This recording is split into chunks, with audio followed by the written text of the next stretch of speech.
A&M pitching staff continues to stay red hot. Tennessee has a knack for bouncing back. Their star, Christian Moore, went 0 for 5. Hasn't gone hitless in consecutive games since April. They are hoping he comes out with a big one this afternoon. They haven't lost back-to-back games since March. So Moore will settle in. Scott Klein is the guy he's talking to right now. He's the home plate umpire. And again, the wind, which is a factor here all the time, blowing out slightly from right to left field. Look at the numbers Moore's put up this year. 33 homers, 73 runs batted in. Bud Mob is ready, so are we. Game 2 underway, and the first one misses. Moore in Tennessee very aggressive at the plate last night on an early take.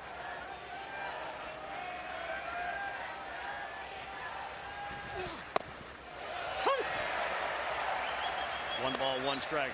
Budmeier looks large on the mound because he's huge. He's 6'8", 270 from Bourne, Texas. Bernie. I don't want to get mad at Bernie, thank you. Bernie. Yeah, that's a whole lot of cowboys standing out there. And he is, according to his pitching coach, a cowboy. Rides horses, ropes them and all that. And he used that slider to get ahead. 1-2 on Moore. Right back up the middle and almost got the big horse. And that's a great start for Christian Moore in Tennessee. With 2 strikes, he sends one back up the middle. Yeah! Let's go! Well, this is their catalyst. A breaking ball that just kind of doesn't dive enough, and he almost wears it right off the pitching arm. Simo gets his chest down, gets his nose down, extends the life of that barrel, and shoots it right back up the box. The start they were looking for from their catalyst after a rough night last night, a rocket to get them going, and now the always dangerous Blake Burke. Now, the rough night, by the way, brought his average from 571 down to 421. He's been terrific here, and so is this guy, Burke, at 474. Swings at the first one, and it's a miss.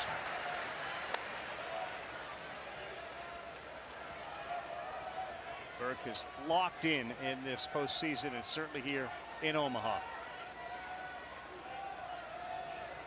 9 for 19, a double, a homer. And that ball is smoked to left field, playing really deep. Sorrell, and he's there to make the play to take one away from Blake Burke.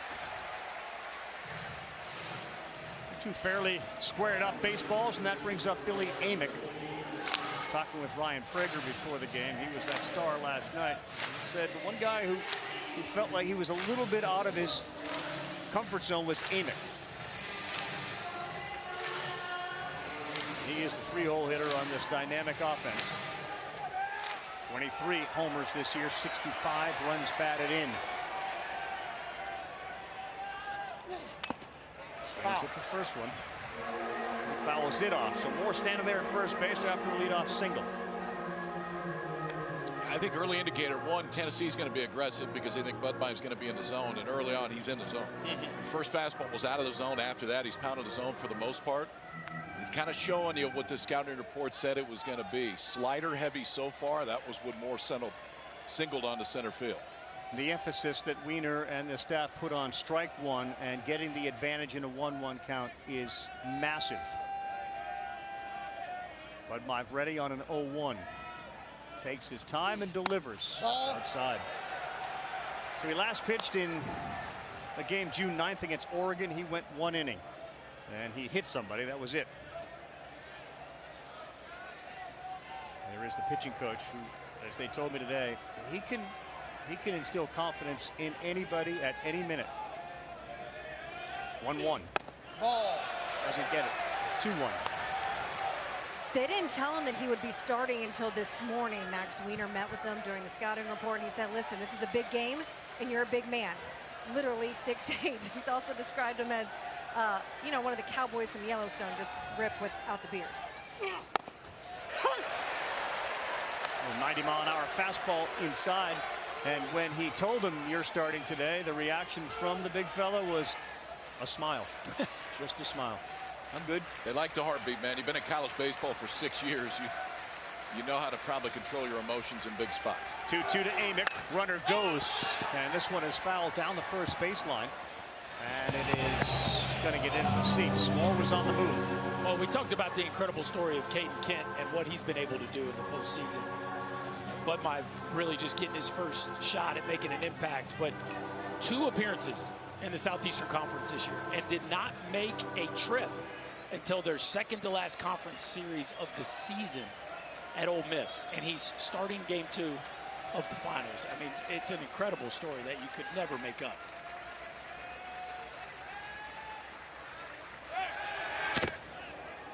But their number 2 starter, Shane Sadeo, goes down. He would be starting this game normally, and they're in a bind. They've used Justin Lampkin twice already. They need to rest him. And so it's just going to be kind of a bullpen day, but pretty cool for this young man to find himself in this spot. Yeah, and Schlossnagle acknowledged to me earlier today, like, this may be the day as more fakes to go, and he misses outside. Where those injuries, which really haven't caught up to them, they haven't lost a game in the tournament. This is the day that he's most concerned about because of the injury to Sadeo. And I think that's why yesterday was so important for Texas A&M. You got to win game 1, I think, to really have a chance to win this thing, because you never know. I mean, they could bullpen piece it together today, and it could really work. Moore is going 3-2. Called strike 3, throw down, safe. Amick is gone. Moore steals the bag. Wow, that was incredibly close. I do think Jake Uhlenhop gets this one right. Amick locked up on a slider. Looks like Simo's hand arrives just ahead of the tag from Kent. Yeah, Uhlenhop was all over that call at second base. How much is that oven mitt add? 3 or 4 inches to your hand right there? That probably doesn't hurt. I'm gonna take another look, but unless he came off the base, which I didn't see that he did, the hand definitely beat the tag.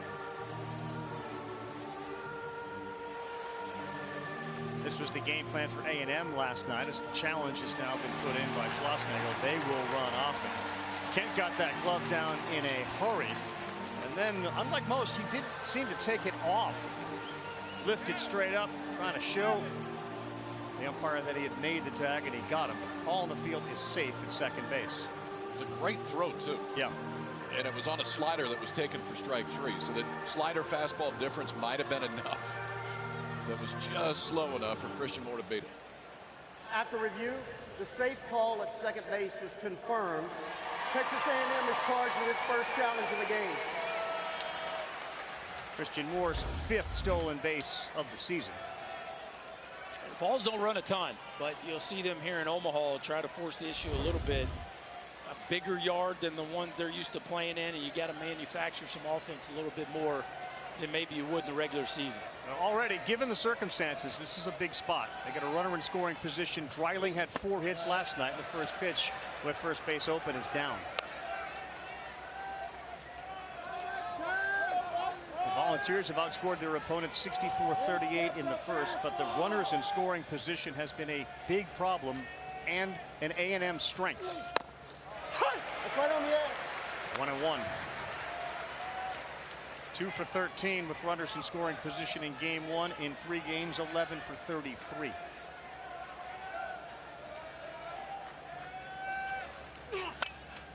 Yeah, it had been a strength until last night, but the Aggies have stayed consistent. Hitters just batting .095 against Texas A&M in the College World Series with runners in scoring position. So, you know, a huge reason why the Aggies are still here is because they have been able to come up with big pitches when runners are in scoring position. Chris Cortez is already warming in this bullpen. It's 1-2 to Dreiling. Just got a piece of it. And Bud Mive has been as advertised. I mean, just filling up the zone with quality strikes. Nothing overpowering, but changing speeds, and has not been scared one bit to challenge this Tennessee lineup. Dreiling had the walk-off single. Game 2 of this College World Series. Moore is at second. Here he comes, and he gets him. Wow. Zane Bud Mive pulls the string. They lead the runner at second. A&M will come to the plate for the first time. ABC's presentation of the Men's College World Series to the SEC. Aggies batting order brought to you by Capital One. Grahovac led it off last night with a homer on a 2-strike pitch to right field. And A&M hasn't trailed in 4 games here. No, it's an offense that maybe isn't as dangerous as the regular season version of this Aggie, but they've been manufacturing, and it has been really clutch throughout the course of this lineup, especially Kent there at the bottom. This guy's been pretty clutch historically for Tennessee. 51st career start. That's more than any other pitcher in the SEC. Mid-90s fastball, real curveball. Throw you a cutter and a changeup behind it. But I think the biggest advantage here for Tennessee is you get a pretty good idea what you're going to get when Beam goes out there. 2 starts in the College World Series. Prior to this, a 1.69 ERA. His only start here this year, 5 innings, 4 hits. Gave up 1 run, struck out 7 against North Carolina. Just quickly, with Budmeyer doing what he did, as you take a look at the miles you got to travel to get here from their 2 cities, what do you do going into the second? You leave Budmeyer in the game. You do. I do. I sit Cortez down, and the eye tells you that early returns are positive, and he fits the spot today. I'd keep rolling. We'll start with a freshman from Orange, California, Gavin Grahovac. You listened to Tony Vitello last night talk about Grahovac and his infield. He's like, these guys, they're all monsters. They are big, big guys. And Grahovac went the opposite way to get it going. Oh. Beam's first pitch at 6'4", 207 out of Murfreesboro, Tennessee. Vitello already trying to get himself the advantage when it comes to balls and strikes.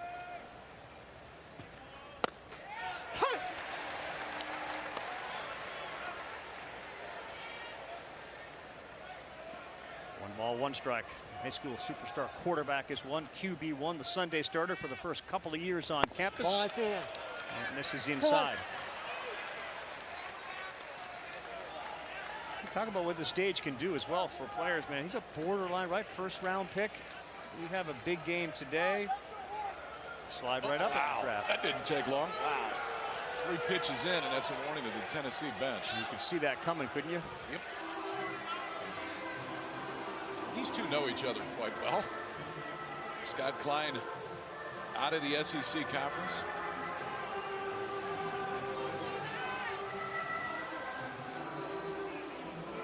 A little chippiness, a little, really not much, but a little bit last night. I think there was some frustration from the Vols on the strikes and balls that were called last night. But early, a warning here.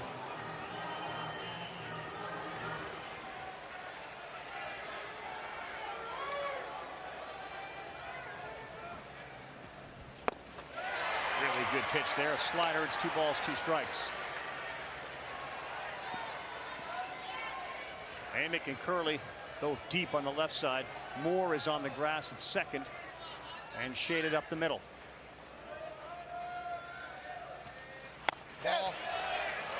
Tennessee doing the signs again today, guys. There was an issue yesterday that they lost a pitch comm device, and so they've gone to using the signs. They're still communicating to their catcher, Cal Stark, and then he's going old school signs back to the pitchers. We just don't see that a whole lot in the modern game at any level.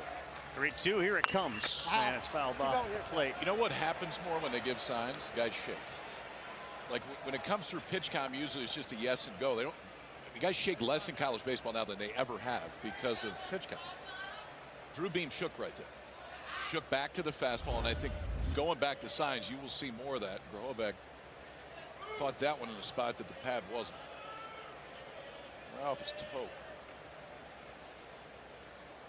This team is beaten up already. There are a bunch of guys playing who are banged up, and now Grahovac will join that list.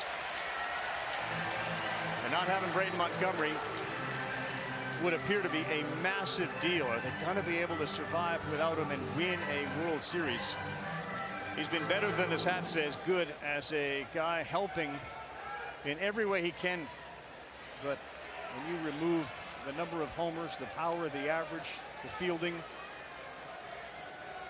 it's a hard hill to climb. They've done unbelievably so far. On a 3-2 now, leading off Grahovac.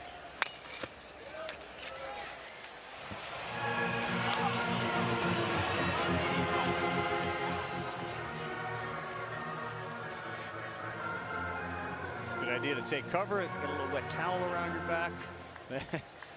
And if we do come back tomorrow, if you think it's warm today, just wait. We're going to see some triple-digit numbers here in Omaha on Monday. Popped up. Moore going out, still going out. Tears, who's in right, comes in. And Christian Moore picked it. He just shook his head at him. Did you see that? Yeah. Like, no, man, I'm camped. I'm good. I'm good. I'm there. This would not have been a friendly collision if Kavaris Tears would have hit him full speed. Simo camped assuredly, and Tears would have made the play easily as well. I don't see Tears calling it, so Simo just holds his ground. And that one could have been bad. There you go. Well, signal for talking. 3 errors last night, and they cost him. Jace Laviolette, power hitting right fielder, lets the ball 1 away. And Laviolette, of course, he hurt his hamstring early in this series. He hasn't really been the same since. Overall, just an .077 average here in Omaha, and he is 1 for 13. But look at the numbers: 28 bombs, 77 RBI. 3 men on the right side of the infield for Tennessee, and he was a little late on a 94-mile-an-hour fastball. So you talked about it earlier. Braden Montgomery not in the game. Yep. Led the Southeastern Conference in RBIs. Jace Laviolette, one of the most productive hitters in the country as well. Montgomery not playing. Laviolette 0 runs driven in here in Omaha. They're 1 win away from a title. Pretty crazy. They haven't trailed. Yeah. I mean, not only are they 1 win away from the title, they haven't trailed since they showed up in town. That dude has done the heavy lifting without the sluggers' production. And, of course, the pitching staff has just been nails. Beams 1-2. Fouled off.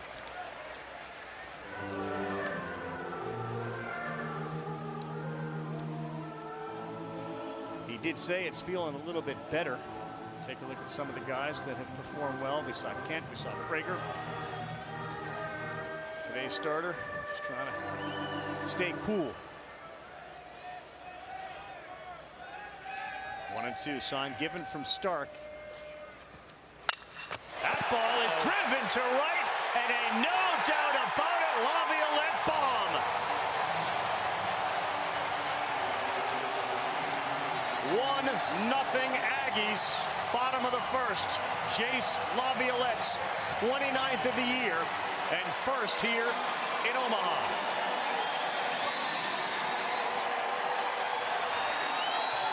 Earlier in the at-bat, they were sneaking fastballs back, and it was a little bit late to it. Fastball he pitched before this, he fouled off, and then this one, Berkey. Yeah, you just can't keep a good man down too long. That bat path has produced way too much damage over the course of the last 2 years for him not to run into one at some point. As you said, KP, eventually he gets his timing down for the heater, and that is a no-doubter that sails into the right field seats, and a bunch of emotion. That dangerous bat. Jackson Appel looks at strike 1. 111 miles an hour off his bat, traveled 414 feet, and it was a no doubt about it. He's got 50 in his career. He's 6 behind Holt. He's got another year left. And he's got a full year left. 2 years.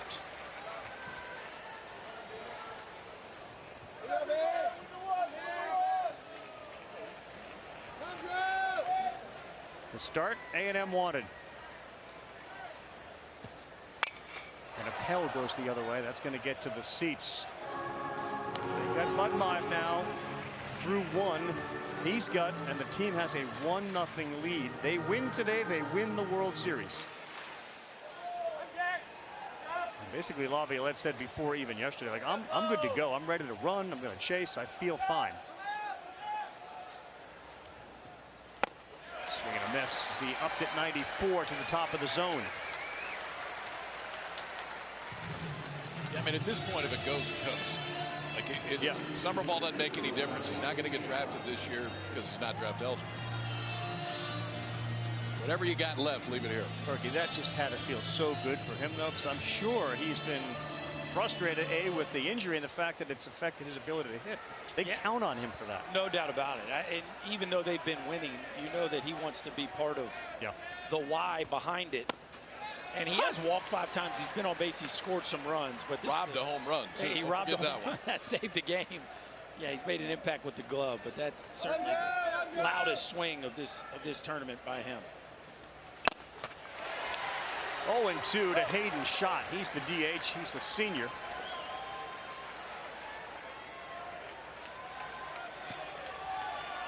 And he's coming off of a very good game, too, in spite of the fact that he's snicked up with a hamstring. The 0-2.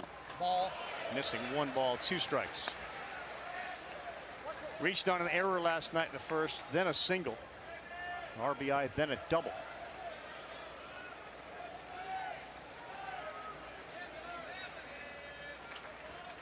Ball, it's out. Just missed.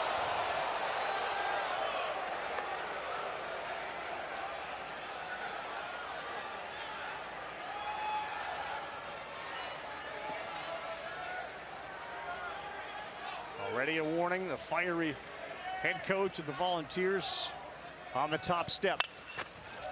And out of play it goes. Part of the story this year with Drew Beam has been his ability to put hitters away. Such a consistent strike thrower. But sometimes the swing and miss has been harder to come by for Beam here, especially against some of these left-handed hitters. Ball, it's out. Tony Vitello grabs some dirt and throws it out of the field. The first base umpire is staring him down. The ball is outside. I know that you want it to be called a strike, and I get it, but the pitch is outside.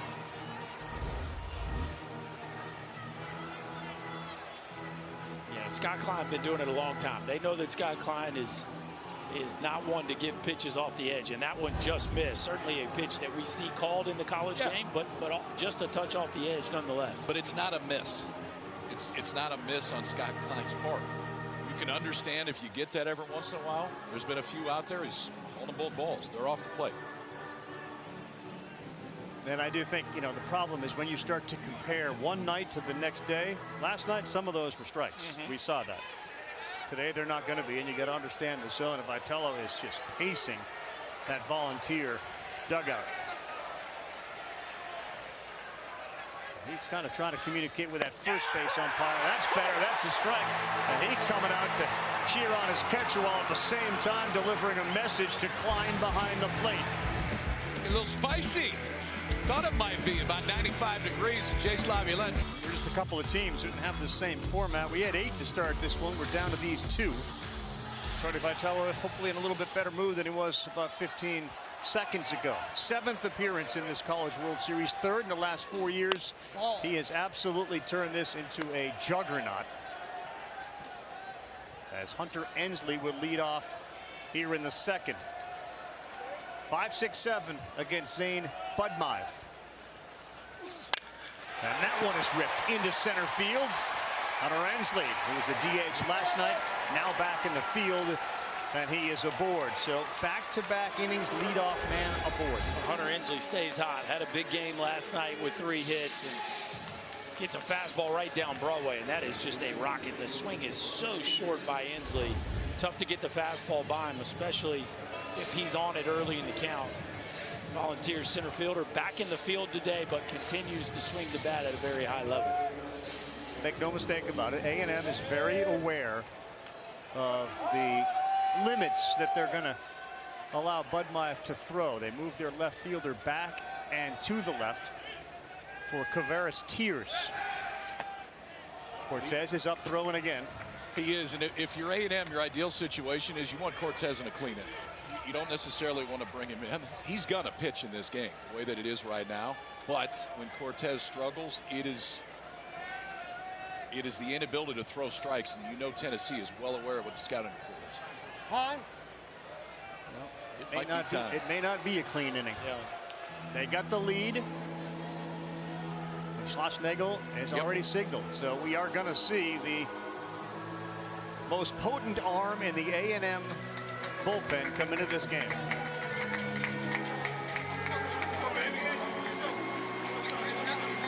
That's exactly what A&M hoped they would get. They take Budmeiv out of the game with a lead. You bring Cortez in. It's game 2 of this College World Series. The finals here on ABC. And when I got there, they had... You combed through every last piece of evidence. You made the final impossible connection.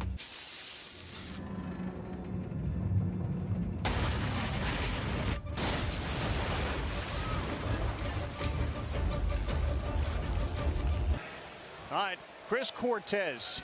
And what a year it's been for him. So last year, 32 strikeouts. This year, 95 and heading towards 100. Listen, man, the stuff is as good as anybody in the country. 41 hits allowed in 60 to 30s, punched out 95. Where there are issues is simply with the control. Expect Tennessee to be a little bit more patient now with Cortez in there. Tiers ready for his pitch. That is down. Tiers has been phenomenal here. A couple of homers, a triple, double, and a half dozen RBI.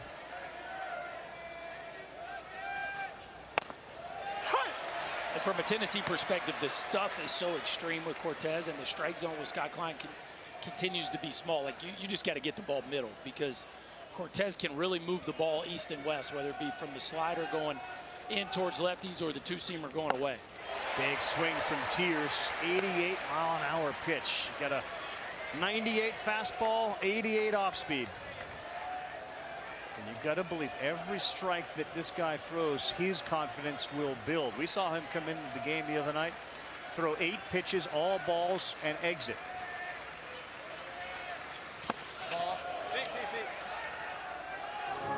Well, when we talked to Jim Schlossnagle after the fact, the next day or two, when he went out to get Chris Cortez, the discussion was, you're going to be back in there. It's not going to be today, but you're going to be back in there, and we're going to need you. Did not pitch yesterday, so you knew that there'd be a heavy dose of Cortez today if A&M was ahead.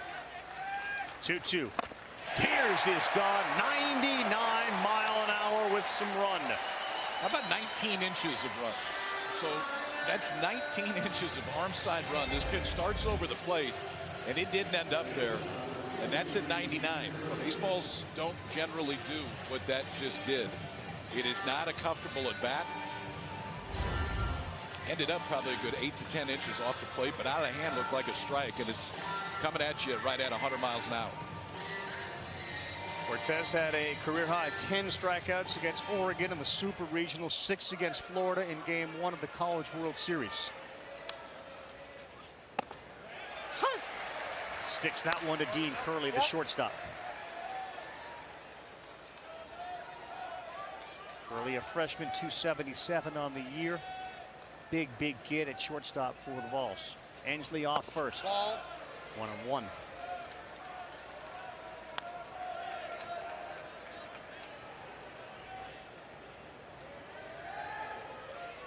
Cortez appeared in the College World Series back in 2022 in a different role with different responsibilities.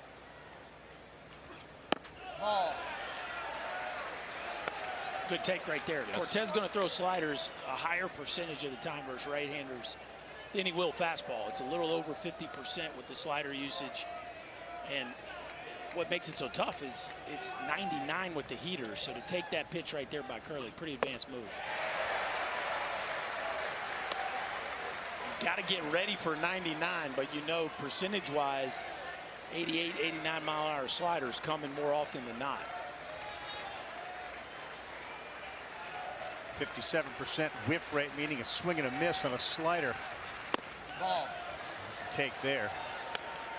And against righties, 99th percentile, a 60% swing and miss rate. An average D1 slider gets about 33%, so his is almost twice as effective.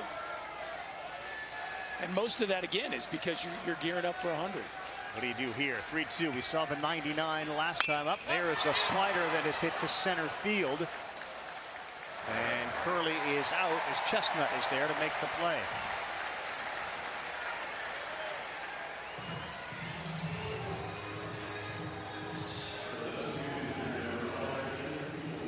So 9 times has Tennessee won after a loss, and in those games they have averaged about 11.5 runs per game. Cannon Peebles gets the role of DH in this one. 225 on the year. Ball.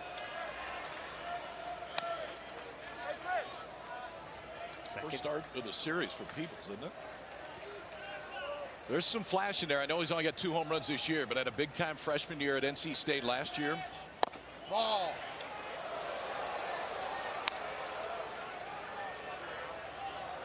See Cortez, he wanted that, and one of the things that Schlossnagle and the guy there to his left have talked about, shaking that off, moving on to the next pitch.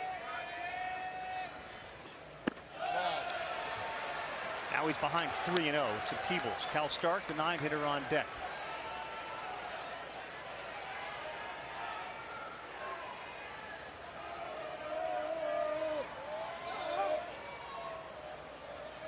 Caden Kent at second base on the grass.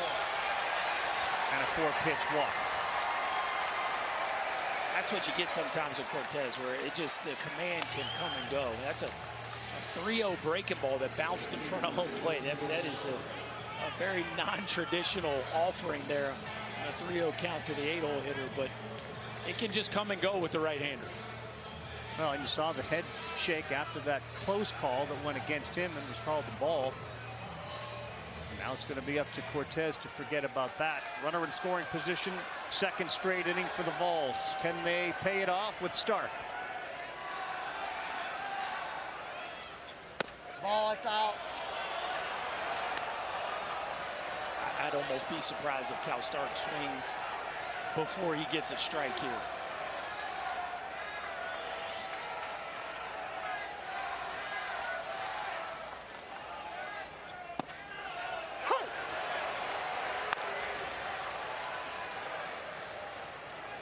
One ball and one strike. Stark 0 for 3 with a walk last night. Thought about it. How about 100 miles an hour heading at your melon? His hand started like he thought it was a slider. I mean, this thing is electric. You start diving out over the plate for that slider and 100 comes at your nose. That'll wake you up. That's a big pitch. 2-1 pitch to get it back even. 2 balls, 2 strikes.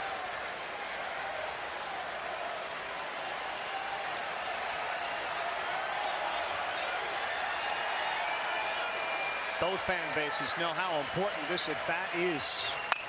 2-2 on the ground. And they will go to first. And Camarillo's throw is in the dirt. Burton could not scoop it. And Camarillo took his time. He looked to second, then went to first. And that is an enormous break for the Vols.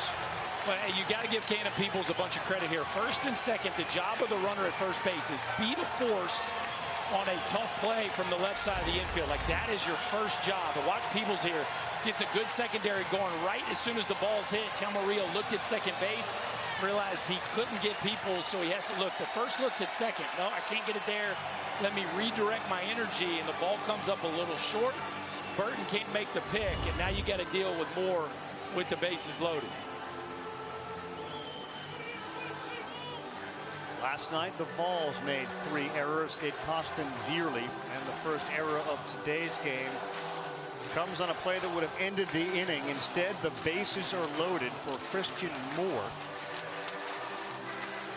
who singled his first time up, and he's a guy, like many, but he's a guy, when he feels it, he can take off. This is one of the best hitters in the country, and what I liked about it, when Dean Curley flew out to center field in this inning, the first guy to go talk to him when he got in the dugout was Christian Moore. And it was, what'd you see, what do you got? Even though they know the scouting report, a lot of these guys have probably faced Cortez in the past, that was his first thing, is go to get immediate feedback on what Curley saw. Well, if you're watching, I don't think Cortez has thrown a fastball for a strike. Every strike has been with the breaking ball. Wouldn't surprise me if Simo's up there hunting one here. 2 for 10, 1 grand slam. Bases loaded for Moore. First pitch is in there for a strike, and that's easy 101 to get him started. This is major league closer stuff. Now, whether or not he can put it in the zone or not is the biggest question, but this is big leaguer on big leaguer right here. That's the pitch right there that you saw the reaction for both Appel and Cortez. Now, this one looked like it was there. It's definitely overplayed. I don't know if he had it down or not.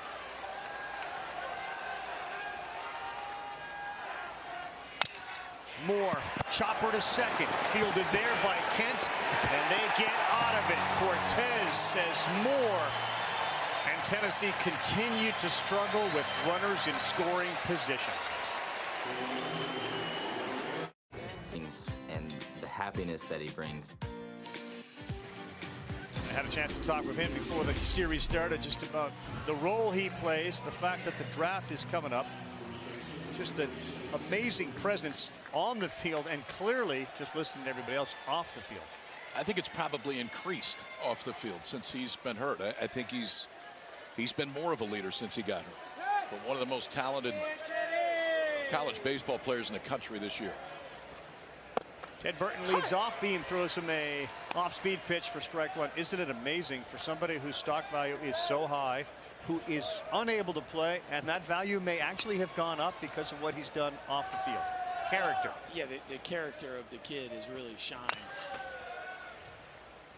And when people talk about Brady Montgomery as a baseball player, it's 5 tools that are as high as any 5 tools you will see. Maybe the bat to ball gets a little knock, but it's switch hitter, power, speed, arm, all those things. But it's crazy. The first thing they will say is the smile and the joy. And that, you talk about a character reference.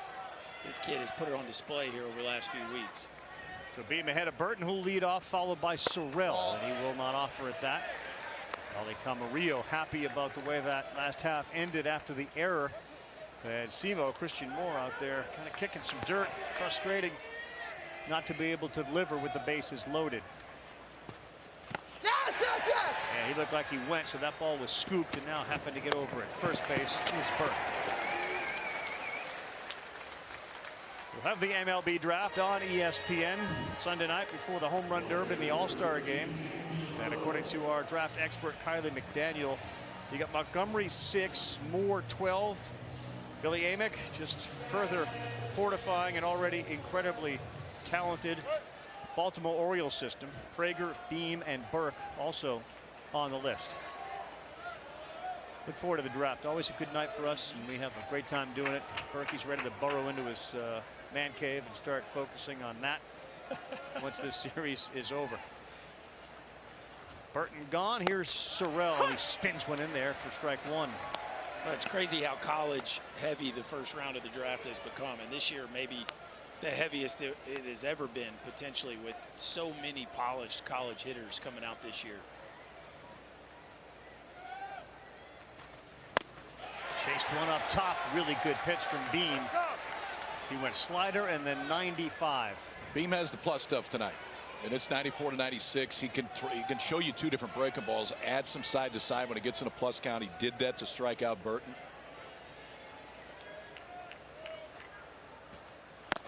You talk about a high character guy. Drew Beam is also in that category.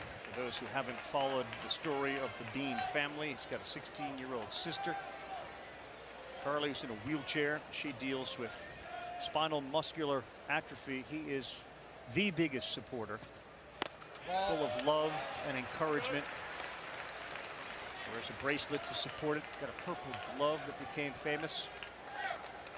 You can see that purple bracelet on his left wrist. 2-2. Called strike 3. Beam's third strikeout, last 4 outs. Boy, the backdoor breaking ball, KP. That thing is sharp today.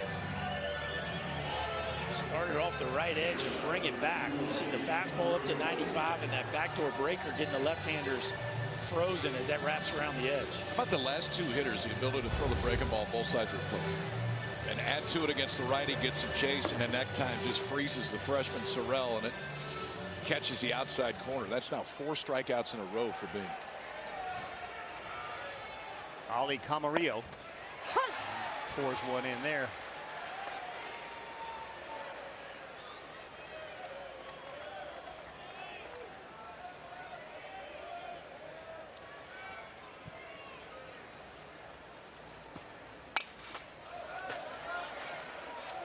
Beam's other biggest supporter, girlfriend Haley. You can see her. She's in the white hat that says Beam. If you're wondering why the Beam hat is maroon and white, it's because her dad Jason is the director of ops for A&M. So cheering for both sides today, I guess.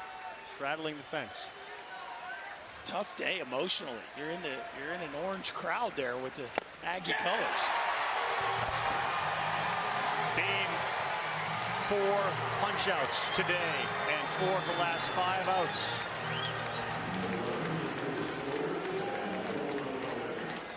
Tennessee bandwagon, a big-time supporter of that guy right there, Tony Vitello, in his program. So they got Harper in the corner. If you're looking for a major league player to have in your corner, Harp's a good one. I think that sells with the kids. Cortez for his pitch, misses badly. Get the middle of the order, Burke, Amick, and Dreiling. And Drew Beam set down 5 straight via the strikeout. And the dugout cooling off. He's been incredible. Stays 1-0 for a Tennessee team that has had opportunities. That's down 2-0.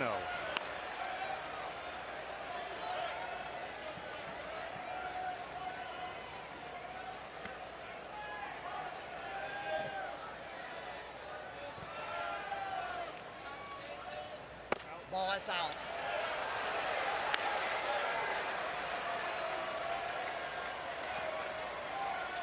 They got the leadoff man on in the first and in the second. They left him loaded in the second.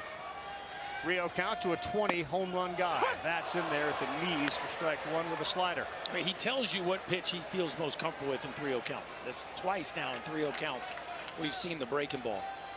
Still more balls than strikes, but boy, did he deliver against Simo with the bases loaded.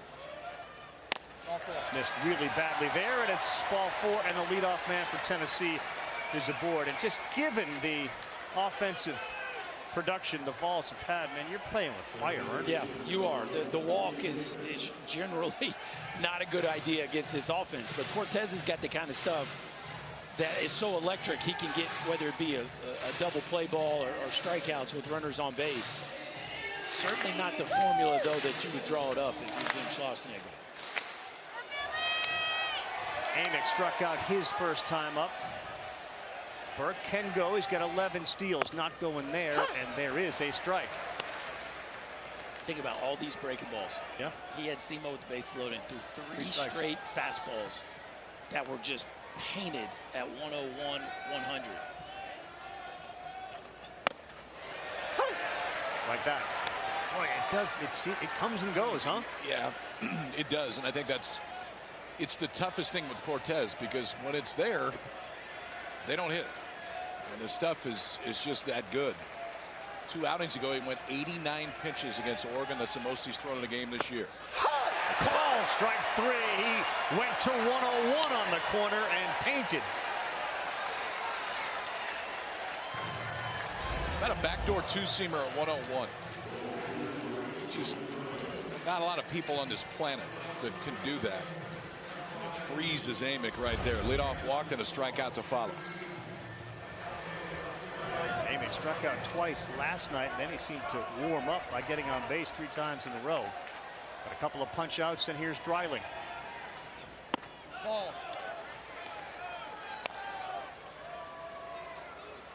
They trust Chris Cortez with game 2. Bring Oshin back in if they have a comfortable lead late. Otherwise, they're going to game 3 if they're down, and that's a good pitch on the corner. But right now it is 1-0 A&M. A win for Schlossnagle gets him and the program their first championship.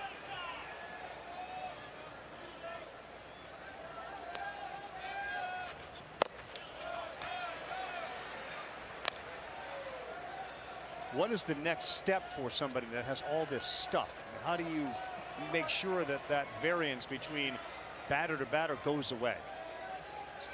Just as far the misses and how big they are. Is it mechanical? What does he work on to make sure he doesn't have a?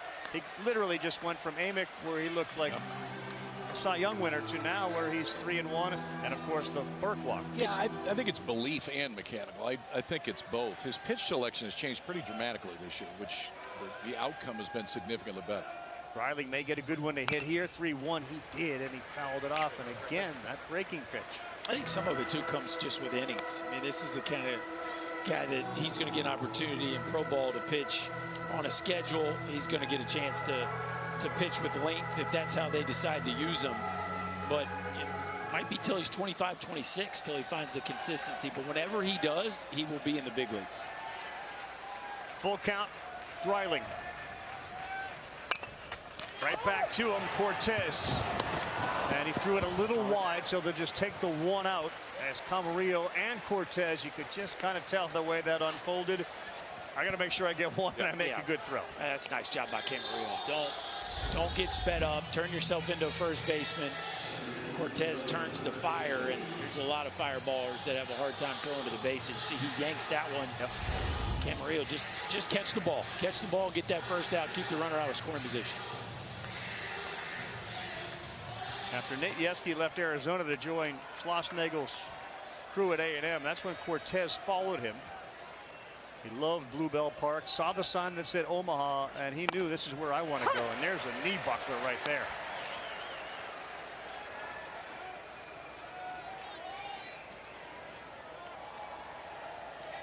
Hunter Ensley has been to third base already. He had a single and ended up there.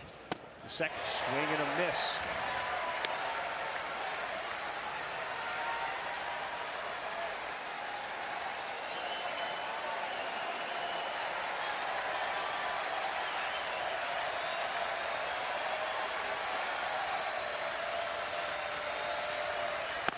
He chased it. Cortez picks up another punch out.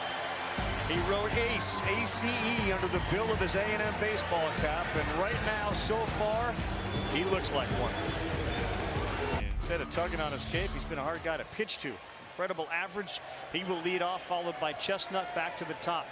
Beam locked in with 5 straight strikeouts.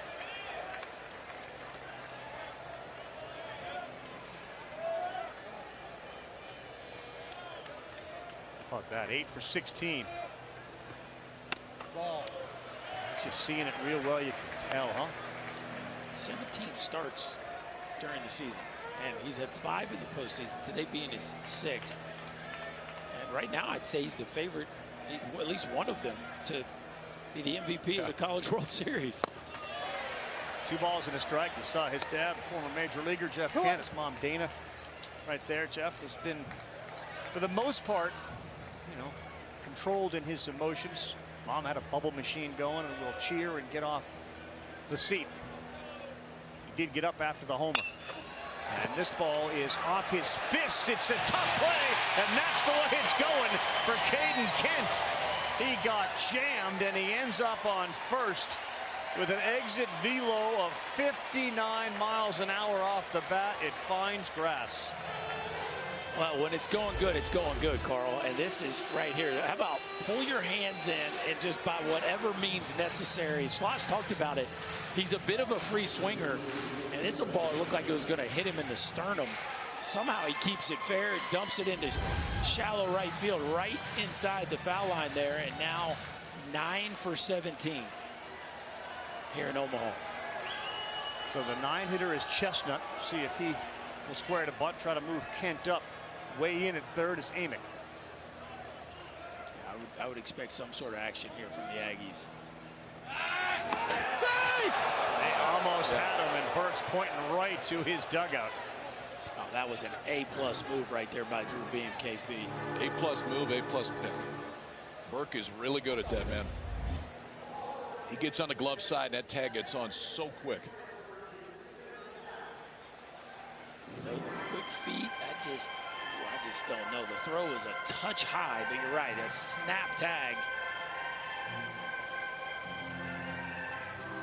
I think he's out. Oh, if he hit him in the ribs, he's out. I think he's out. Really good look, and our first base umpire was right there. Sean Rackus down there at first base. Call is safe. Is there enough evidence to overturn it? Last review may be the one that does it.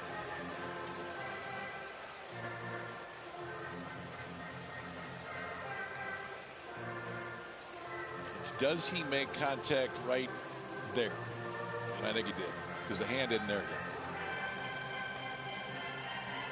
It's a hard one, given the call on the field is safe.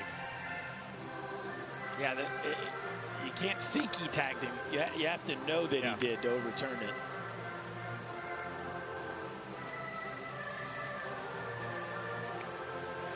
You know, and it's easy to freeze it at the moment where you think the contact is made between glove and uniform body part.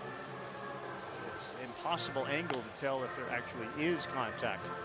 Either way, it'd be a big play if they do get him. It erases the single by Kent and continue the review. Oh, that was the look right there. That After was. review, the safe call at first base will be overturned to out. Yeah. Tennessee Bean pumps his fist and his leg after he picked off Caden Kent. Look at Dad. Look at Dad right there. Dad not happy about this one. Of course, Drew Beam is. After 5 straight strikeouts, a career high, by the way, for Drew Beam. After 51 starts, 5 in a row, Caden Kent gets a knock, and that's just one of those deals where, especially if they're bunting you over, you just don't need to be too aggressive with your lead.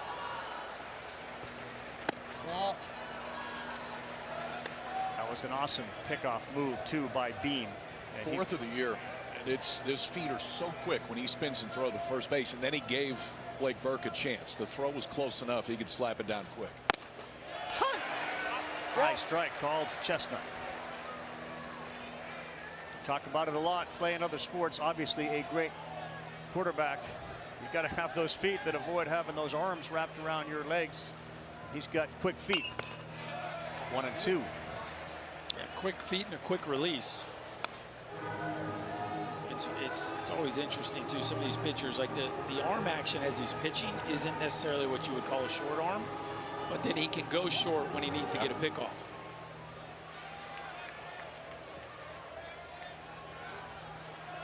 So instead of leadoff man on and a chance to move him over, here's the 1-2. Called strike 3. 6 strikeouts in the game for Drew Beam. Sunday Night Baseball, ESPN, Capital One. Pete Alonso and the Mets wrapping up their 3-game set. Cody and the Cubs will be the opponent. We'll be at Wrigley Field. We'll start at 6 Eastern. Baseball tonight, Sunday Night Countdown. Cubs won an 8-1 yesterday. Tyon was terrific.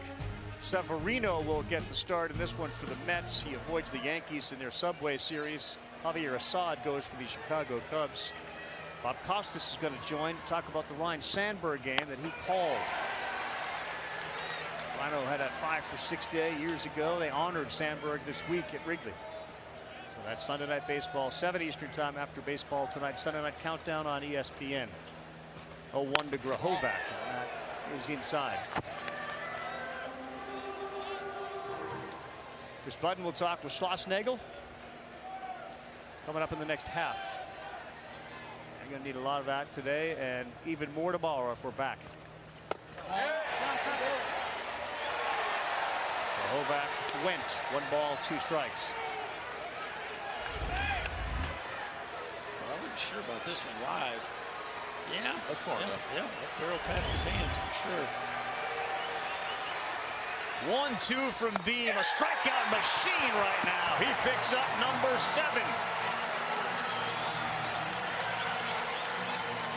Wow.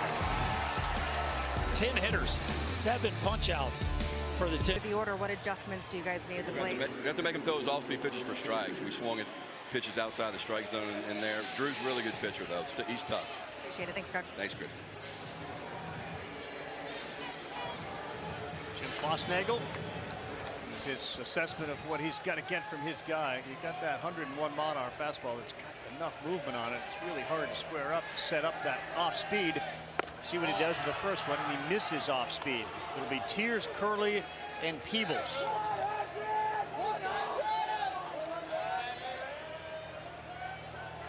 Leadoff man has been on in every inning. He is yet to score. It's 1-0 in the 4th, and it's 2-0.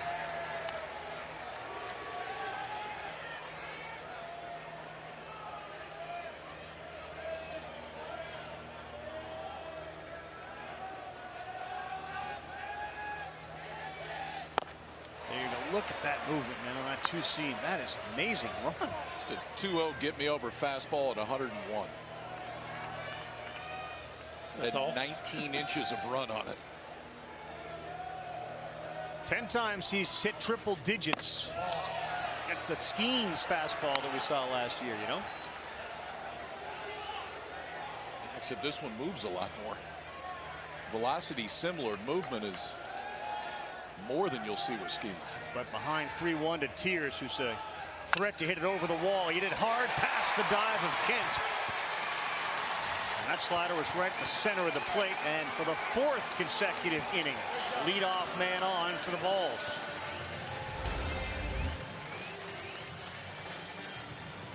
That Slider and down counts is what Cortez has been more comfortable going to, and this slider's coming right back into the barrel for Kavares. Tears puts a good swing on it. Balls have had opportunities so far. You get the leadoff man out in the first 4 innings. Gonna have to push a couple across. I'd say throughout the course of the year, if Tennessee had the leadoff man on 4 straight innings, they'd have 5-6 runs by now. It just shows how good the Aggies have been handling traffic. Here comes a powerful shortstop, Dean Curley. The first pitch is a little bit high. Falling behind again, 1-0. Outfield straight away, Chestnut in center, shaded a little towards right for Curley, who's got 12 homers on the season, 49 runs batted in. That's in there for a strike to go 1-1. This is just routine 100-mile-an-hour fastballs. Yeah, I thought Schloss's answer was interesting too. Like, just throw it down the middle. Just pick the middle and let it go. And if it ends up on a corner, so be it. There's so much arm side run, you almost feel like you need to set up to the glove side if you're Jackson Appel. Let that fade play.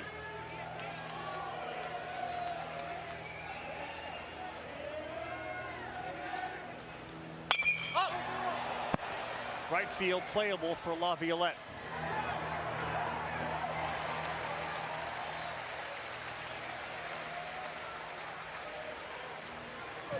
Each time the leadoff man has been on, the guy immediately behind him has made an out in the first 4 innings.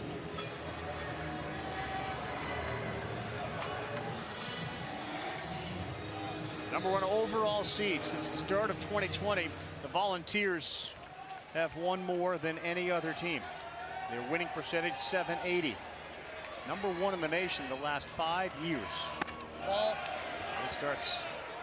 Peebles off with the ball. Peebles had a really good at bat. He walked, remember, in the A spot, and then Stark reached on an error to load him up for Christian Moore, who grounded out to second.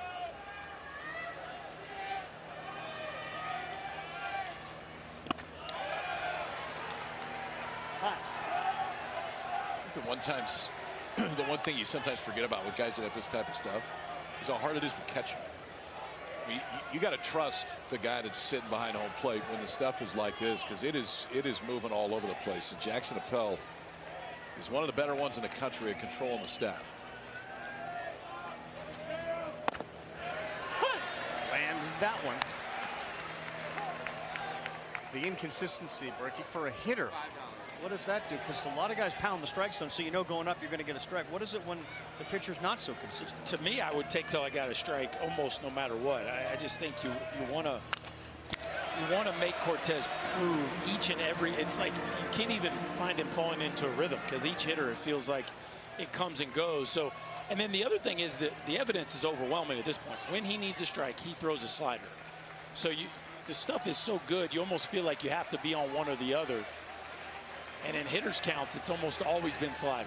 Let's see what he does on 2-2. He went fastball down.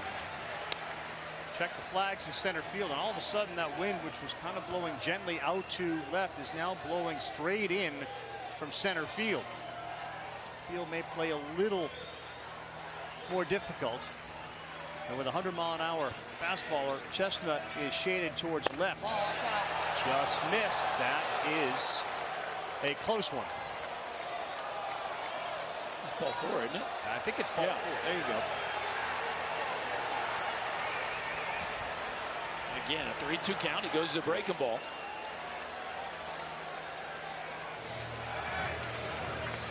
Peebles walks. And that's ball 4. No one else is moving here. Now Cal Stark, and here is Tennessee again with runners in scoring position.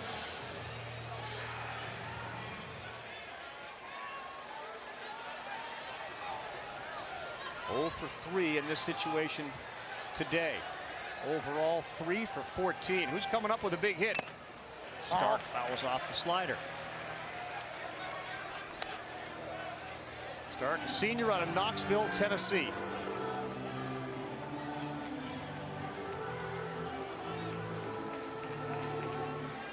It's your time to shine for the hometown team.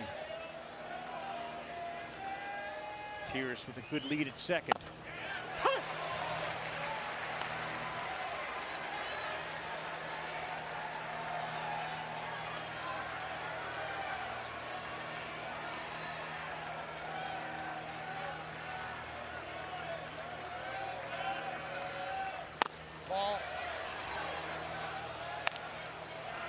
Who's a guy you faced that's most similar to Cortez stuff-wise? 100 with that much run. There's not many. Most 100 guys are forcing guys. Ooh. Wicked slider. Stark is gone. There's the second out.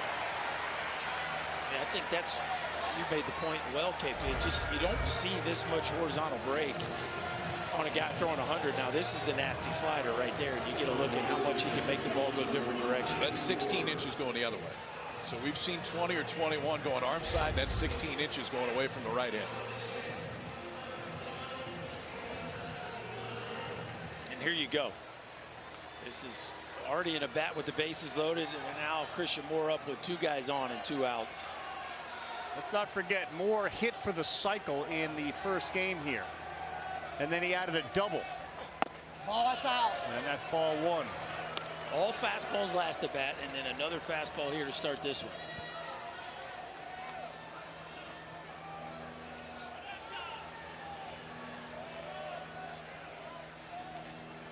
Ball.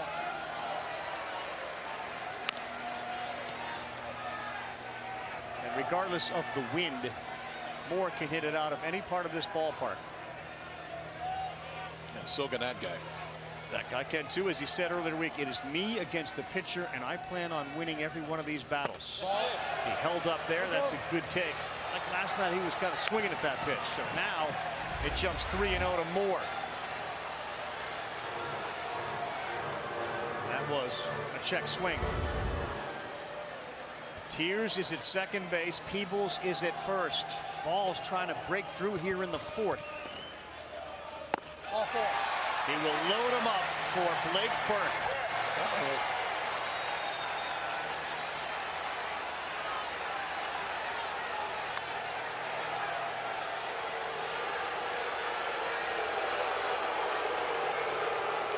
Simo took a long look.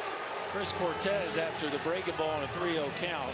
I don't think Scott Klein took too kindly to that. Cortez shaking his head like he's ready for the challenge, and Max Wiener going to come have a word as the command of the arsenal continues to waver for Cortez. I know the Vols don't have any runs across the board yet, but the one thing they've done a very good job of is pushing this pitch count up, and that's really important here because Ashabek may be able to give you 3 outs today, but aside from that, I'm not sure if A&M knows exactly where they're going to go next. So the quicker you can get Cortez out of this game, it becomes advantage Tennessee. But Burke could change all of that with a swing right here. Breaking ball right here, and I don't think It's that just was running hot. I mean, there's conversation. Nothing, I mean, the guy throws your breaking ball 3. Who cares? He can throw you whatever he wants.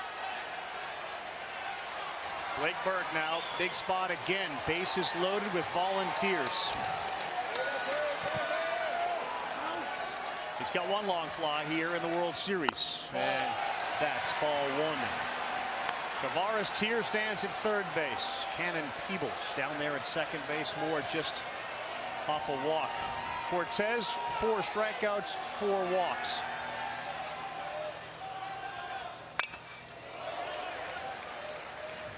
Schlossnagel's point, KP, would be, look, 100 down the middle never stays in the middle. Throw it. It's not a straight fastball. He can't throw it straight. I mean, if you just dared him to throw a ball straight, he can't do it, which is a pretty good problem to have. But sometimes that run just takes it too far. They've hit 12 grand slams this year. Check swing, slow roller. Kent coming, gloves it, and it got there in time. Barely. That whole thing felt like slow motion. Thinking the exact same thing. The minute that you knew he was going to flip it with. Back here at a building that's been buzzing all week. 8 teams down to 2. A&M leads 1-0. We go bottom 4. Tennessee continues to struggle with runners on. And the best version of Drew Beam has been on the mound for the Volunteers. He's got 7 strikeouts. He'll get Laviolette, who left the yard. Appel, and then Hayden shot. Good change up there, and it goes 1-1. I don't know that I've ever seen a hitter stay as still as Jace Laviolette does in the box. I mean, most hitters try to have some rhythm. They try to have some movement. It is almost statue-esque up there for Laviolette. Boy, he got sawed off there. The only other guy, I think we had this conversation, Corey Seager is very still when he stands there with that bat. Yeah, I would say it's Seager-like. I was talking to Schloss about it. They've tried to loosen him up a little bit. She's not comfortable to him. But it's a pretty rare ready position to be that still. Beam looks for strikeout number 8, and he will not chase. Fascinating, isn't it? 29 home run season right now, a 300 batting average, near 80 RBIs, and we're trying to change things a little bit. No, we're not trying to. It's just an observation, Carl. We're not coaching. That's outside. No, but didn't you say Schloss? They're trying to get him to be a little looser. Well, they have through the last couple years. It just because again, it's rare. It's so outside the box to see somebody that still. Count goes full. What will Beam throw? 3 on the right side of the infield. And he missed. Moises Alou, another very still hitter. Well, the streets of downtown will be busy if they're all going to be here for another one tomorrow. If necessary, Game 3 of this 2024 Men's College World Series will be tomorrow night at 7 Eastern Time on ESPN. Got a chance tomorrow night to have a Game 3, a winner-take-all here. You got a Game 7 of the Stanley Cup on ESPN and ABC. We'll find out tomorrow if we have a Game 3. Jackson Appel a little late on that 94.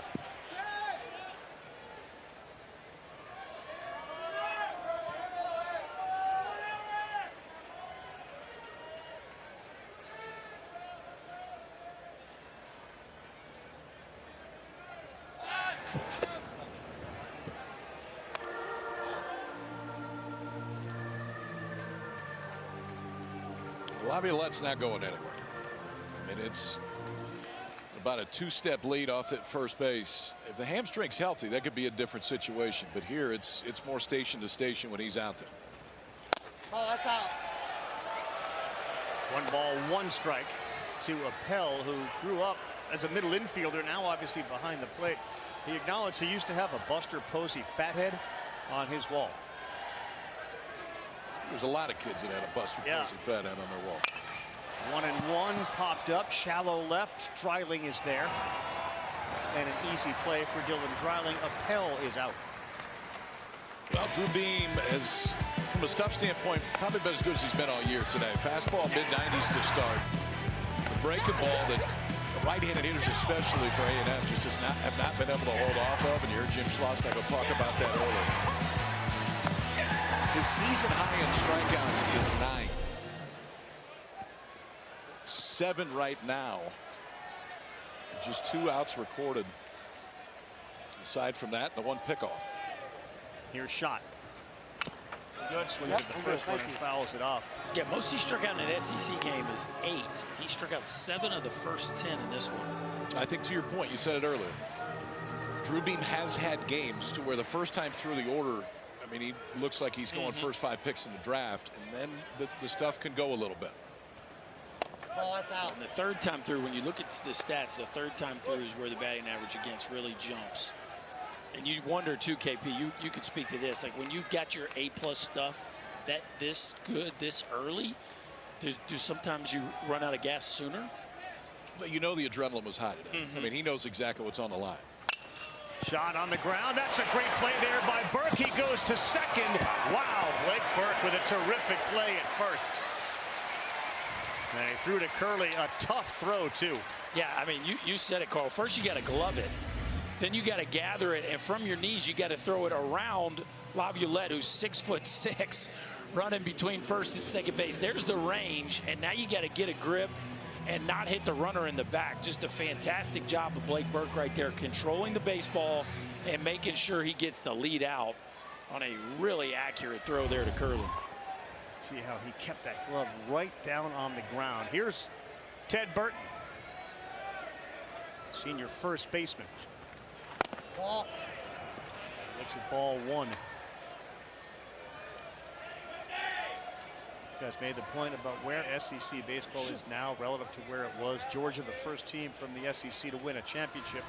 That was in '90, and how the West Coast kids have ended up at these SEC schools. Burton's a Huntington Beach, California guy. Grahovac from Orange, California. Blake Burke from Northern California. Dean Curley from Southern California. Hayden Schott from Southern California. There's a lot of them playing in this game. Slow one, and he has plenty of time. Knocked down by Beam. He throws over to first to get Burton. Leadoff walk. Goes by the boards. We head to the fifth. A&M with a 1-0 lead.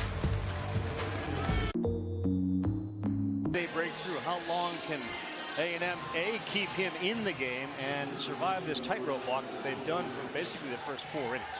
All right, Tony said it. You cannot be in between on Cortez. You're either on the slider or you're on the fastball.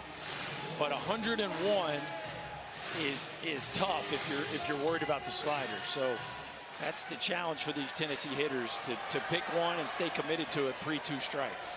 Billy Amick leads things off, and that first pitch is down, ball 1.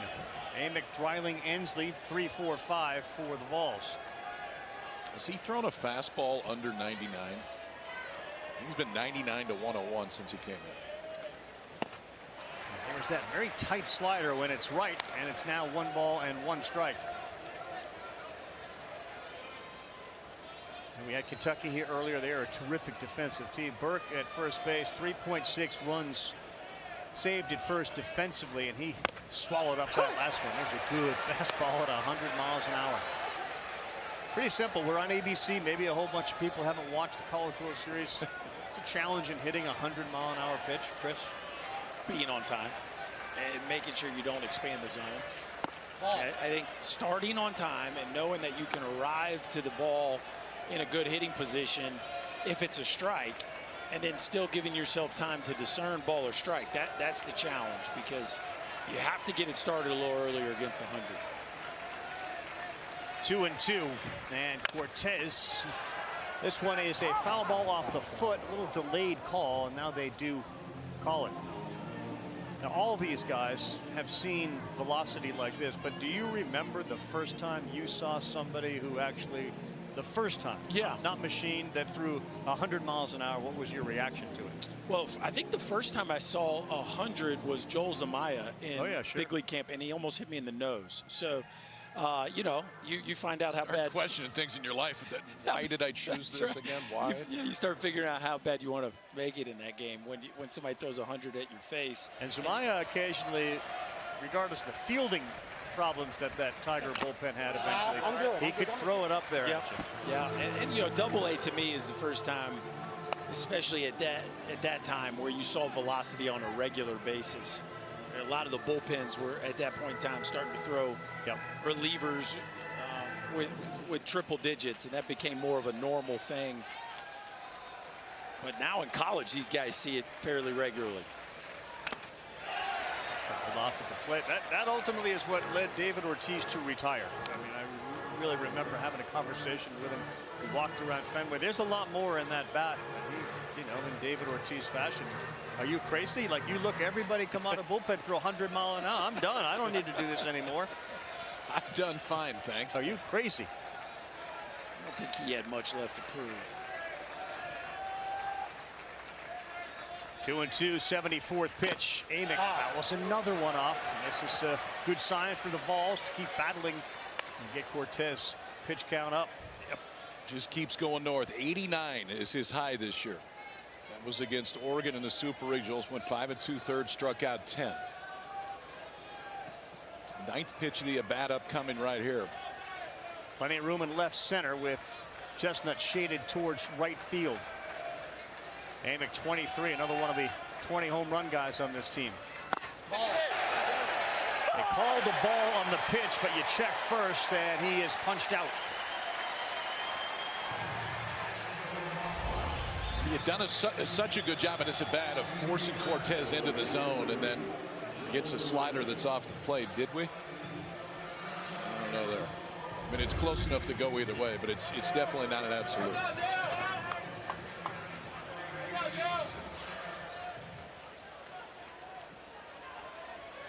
He provides the power too, and there are so many guys, including this one, who have the ability. If you run into one on a day like this, you can tie this game up on one, and that ball is pulled down the line, and it is just foul.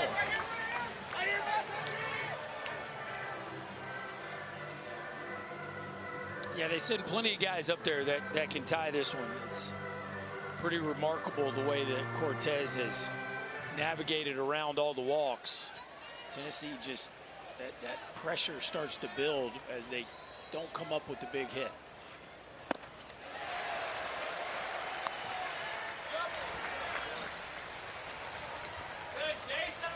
Talk about Caden Wilson, the lefty. Tennessee hits lefties as well, if not a little better than they do righties. As that one is down. But talking with the staff, they like the left matchups against the Volunteers. The A&M guys do.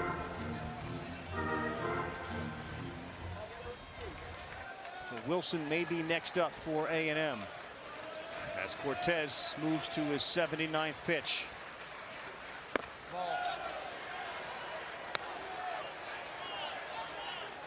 He's such a good pitcher too. You know, there's just not a lot of action when he's on the mound because you're swinging and missing a lot. Not a lot of balls in play. A lot of pitches, a lot of walks, a lot of strikeouts. 2-2 here to Dreiling. He's gone. 6th punch out for Cortez. And the velocity's one thing, Corky, but this thing, it just takes off. Riley even got a little piece of that. Appel able to hold on to it. It's not easy to barrel it up when it's literally moving the width of home plate from the time it leaves his hand to when it gets in the catcher's glove. Hunter Ensley steps in with 2 down. Strike one, another one at I mean, 80 pitches in. Yeah. I'd say the stuff hasn't ticked down. Not at all. Since he's trotted out there. 101 miles an hour on the last one. Ball.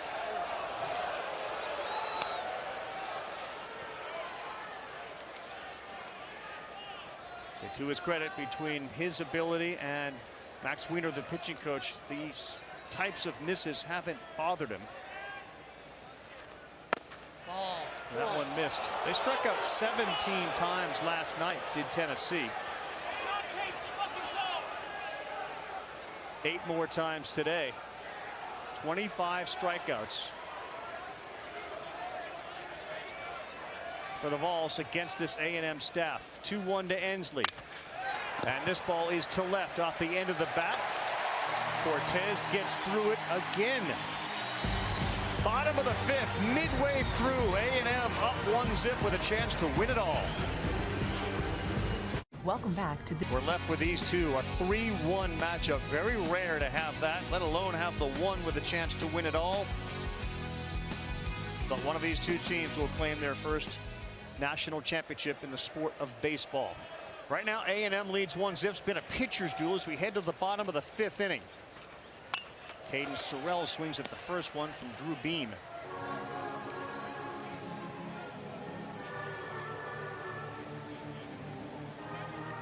Cortez and Beam both have been punch-out party for them. And Beam, it's been a little bit, didn't strike anybody out in the last inning, and that one misses.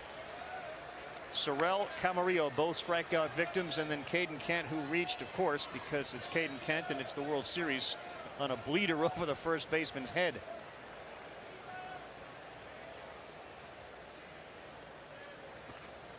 Ball.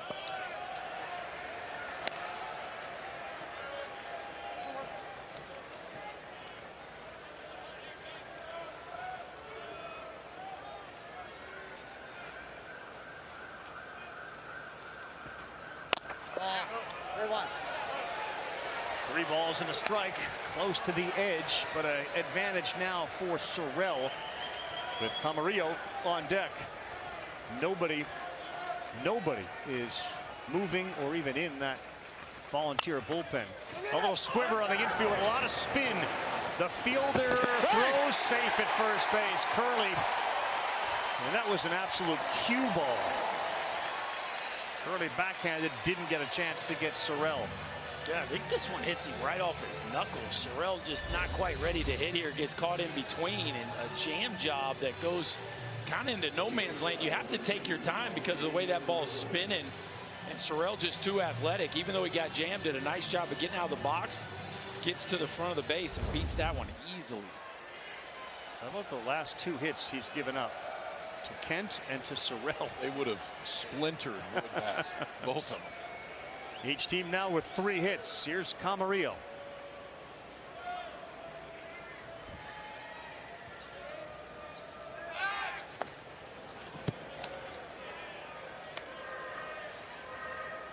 Nagel made it a point to tell us, Tennessee, they don't pay a ton of attention to base runners. It looks like Vitello and company have paid attention to what happened last night with the number of steals. And Beam already has 1 pickoff.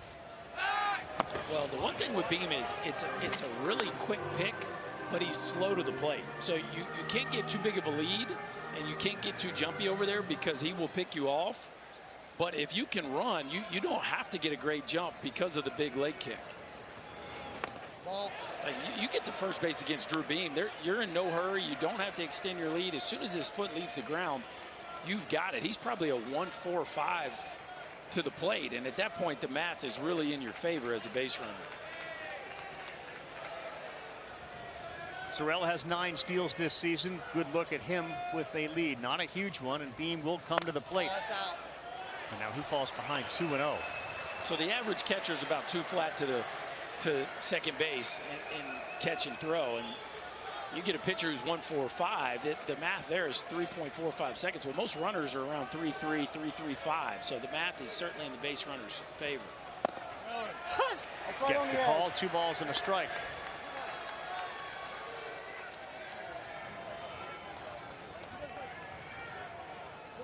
Shortstop for the Aggies. Made it all the way to the Little League World Series. And here he is, the biggest stage in college. He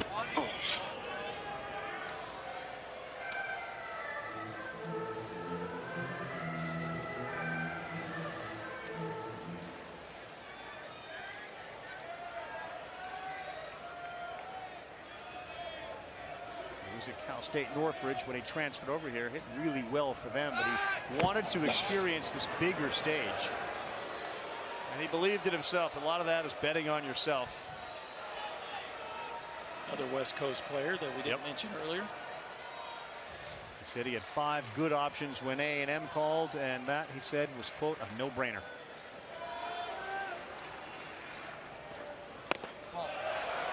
Three balls and a strike. You wonder what the impact of Sorrell at first has had on Beam. Starks going out there to slow the whole thing down a little bit for him.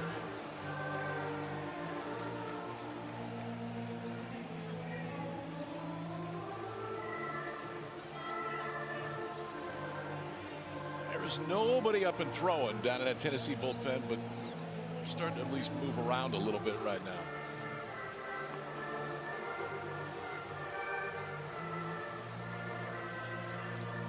Caden Wilson, the freshman left-hander, was up and throwing last inning for Texas A&M. That's Aaron Combs down there in the Tennessee bullpen. And again, Beam's stuff was so good early. You just had to figure, you had to figure there was going to be a little loss of adrenaline there at some point. Caden Kent is on deck, and they got a 3-1 count on the way to Camarillo. Chased one, and he's frustrated. That looked like it was ball 4. Jim Schlossnagle not happy about that. You see him there in the background. It's a huge part of their offense. Lead the country in walks. Chasing 3-1 balls out of the zone will not make their skipper happy. Big pitch again. Protecting. He fouled it off. The fastball 93 with Beam. We saw a lot of 95s earlier. And it's not just tick down of velocity, it's location. That's the two sometimes go hand in hand. You see velocity start to tick down, and your misses are not on the correct side of the plate or in spots that aren't going to get you hurt. 3-2. Sorrell not going, and that's pulled foul. the thing that happens in the SEC. You tend to get bigger and stronger, and Camarillo is one of those. He came at about 6'1", 170, and he's now 6'2", 185. He's got a little juice, too. Saw him hit 2 out at LSU earlier this year. He's loved the traditions at A&M, the 12th man. Everybody's been a little quiet today, wondering when this thing is going to start percolating. 3-2 on the way to Camarillo, and they will go to first.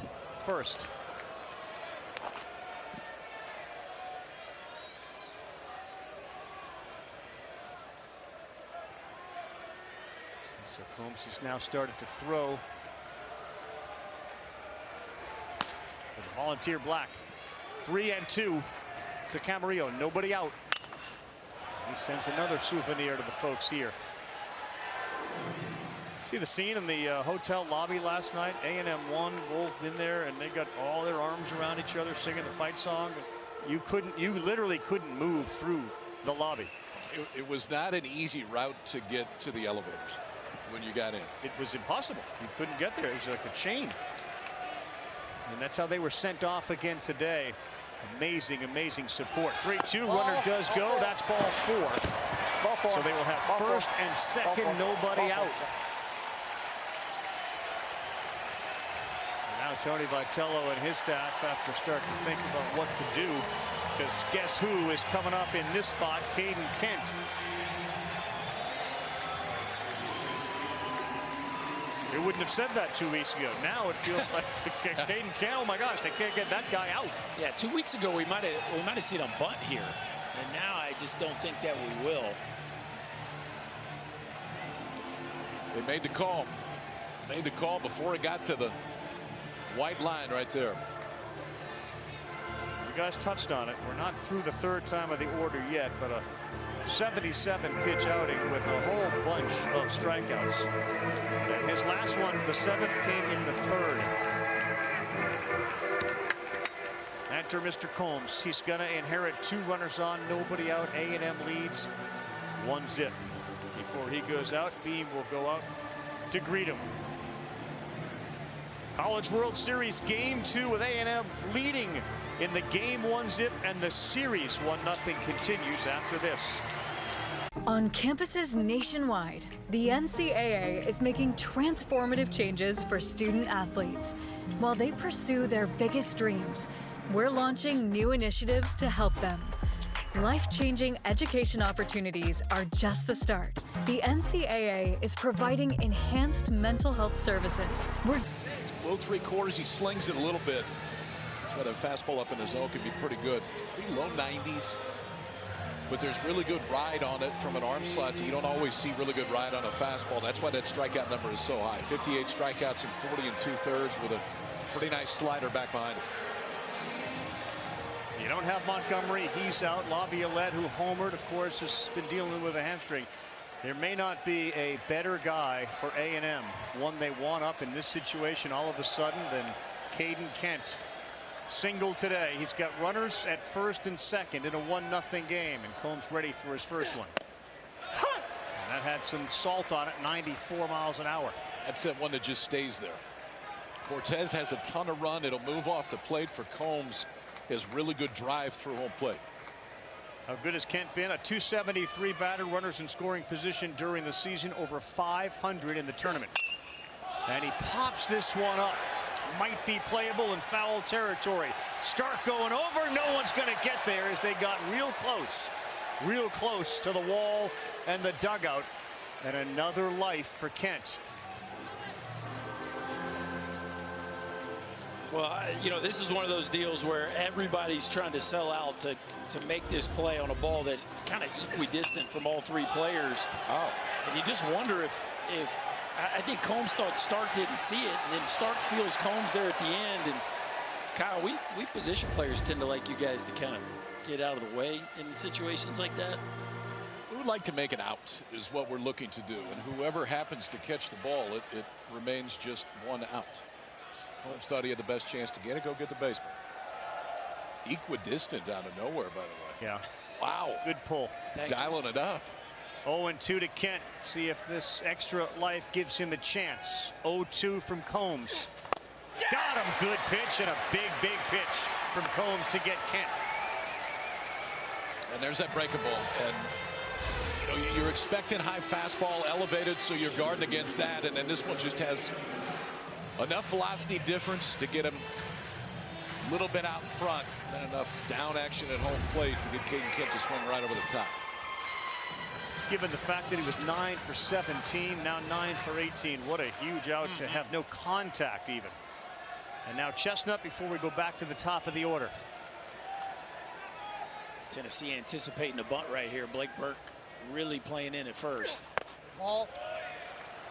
Ball one, no indication there from Chestnut that was going to happen. Remember Kent last time in this situation, he was at first and he got picked off. Chestnut never had the chance to get the bunt down, and then he struck out. Burke backed up a couple steps there. Now here he comes. A&M's, and they've only got 5 sack bunts the whole year. They don't do it very often. And you know, Chestnut has not had a great offensive College World Series, but it does go a little bit off brand for what they've been if they did lay it down. First time in a while A&M has had a chance. That's just off, and it's 2 balls and a strike. And for all the tightrope walking Cortez has done, if A&M can push a few more across, it'll certainly change the way that Schlossnagle and Wiener think about how we're going to roll through the rest of these innings. 2 balls and a strike. Outfield fairly deep in there. You can see that reaction by Chestnut. It's just hard to convince yourself that that pitch where it starts is going to end up back in the zone. It's a atypical stuff look from Combs based on what his arm angle is. The ball reacts different than most that throw from there. 2-2, and there's another one and another big punch out. Aaron Combs getting the job done for the Vols in relief of Beam.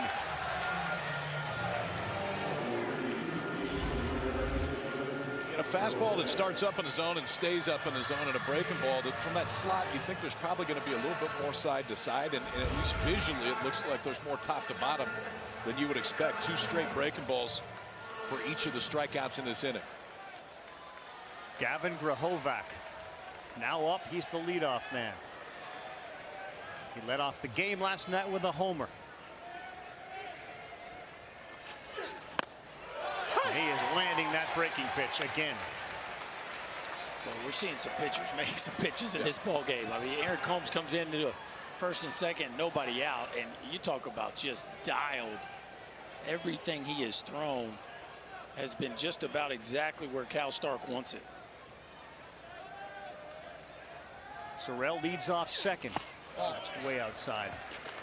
We go 1 ball, 1 strike. Hayden Sorrell's got good speed at second. Camarillo, the shortstop, also has got good speed at first base.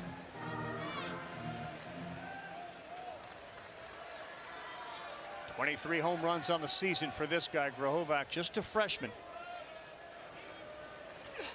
Ball. They will throw behind the runner. That's close. Wow, did they time that up?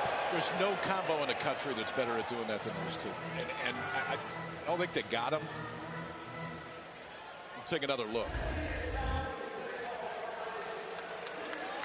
Look at the timing on this, Bookie. I mean, he got it. Did he get the helmet? If he gets the helmet, I think he's out. I think you're right. I think he got the bill of the helmet before that right hand got back in there. I mean, it is start from the knees, a seed down to first, and in stride, Blake Burke catching it, dropping the tag down. And you can see the bill of the helmet move. Tennessee's begun to walk off the field. They have believed they've seen enough.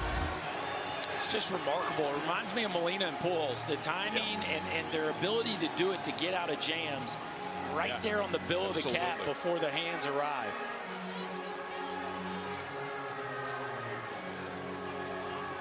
Now the Mind Fly body cam call was safe at first base.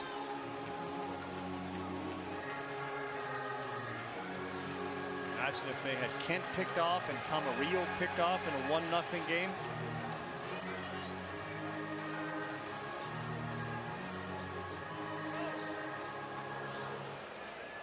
After review, the safe call at first base will be overturned to out. Wow. Tennessee retains that challenge and still has 2 remaining for the game. Rubin got credit for one, Cal Stark for another, and Blake Burke's been involved in both. Big velocity today is 100, and it's still moving like that. That's why Chris Cortez is still in the game and why Texas A&M still has a 1-0 lead. But what a job they do there with Stark and Burke, like a football quarterback and a receiver, corner of the end zone. Twice now they have challenged, twice the calls have been overturned successfully. Tears leads things off. It's 1-0. We're in the 6th. He swings and misses at the first one. At 98 miles an hour. Yeah, there's your first 98, KP. He's dipping down. Been a bit of a break for him between his last pitch and this one. Now the 0-1, and there's a wicked changeup. It's first one of the game. He'd been all fastball slider up to that point. How about that? Just 85 pitches in, drop a changeup in there.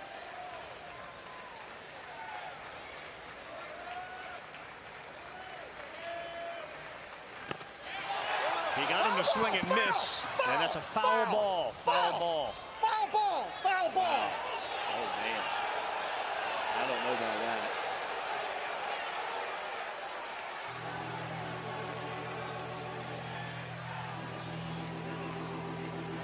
All right, so A&M had one unsuccessful challenge earlier. They got one left.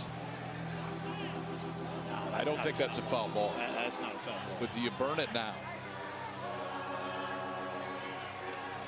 He almost looked like he was trying to convince him that maybe on the bounce somehow he hit it. That wasn't a foul ball. And that ball did not get far enough away from Appel that Tears was going to get to first base. So he now gets another chance. 0-2. Seen a couple of changeups, and he goes with a fastball, and he fouls that out of play. Back up to 100 miles an hour. Circle this one.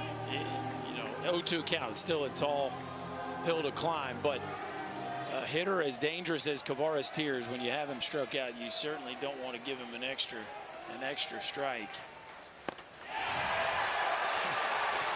Another changeup, Chris. Guys, that big play has turned around the energy in this Tennessee dugout, as alive as I've seen it in the last 2 days, and you get yesterday, but even today, very quiet early on in comparison to what you usually hear out of a Tennessee dugout, feeling like momentum switching in their way. Momentum is going to switch in their way if that bullpen door opens, because Cortez has been that good on the mound. I mean, the stuff has been off the charts good for the first 4 innings, and then he throws 3 changeups in that at bat that were all outstanding. He's got 7 strikeouts. Pitch number 90, and he throws a 99-mile-an-hour fastball. That is now a season high in pitches for Cortez. Could not have gotten more from Chris Cortez on in relief. He came in the 2nd. And he's working quickly to 0-2. As nice as the defensive momentum is, this is a momentum stealer right here on the mound, with just how electric this stuff has been, and the command really has started to settle in a little bit here too the last few innings. 0-2 to Curley.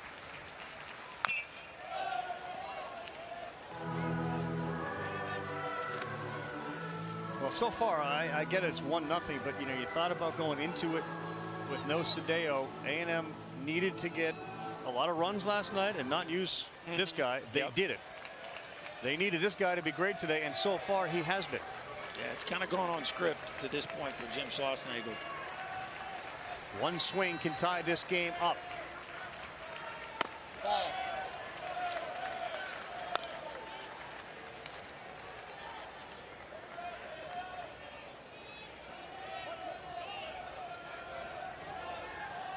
Still quiet in the A&M bullpen. Curley flown out twice today. Watch it.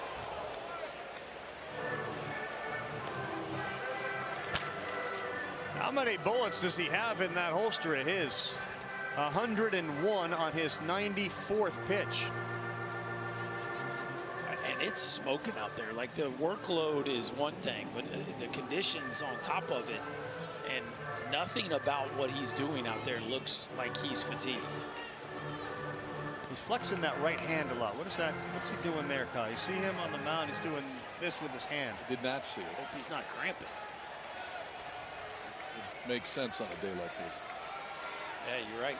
You're right, Rob. He is.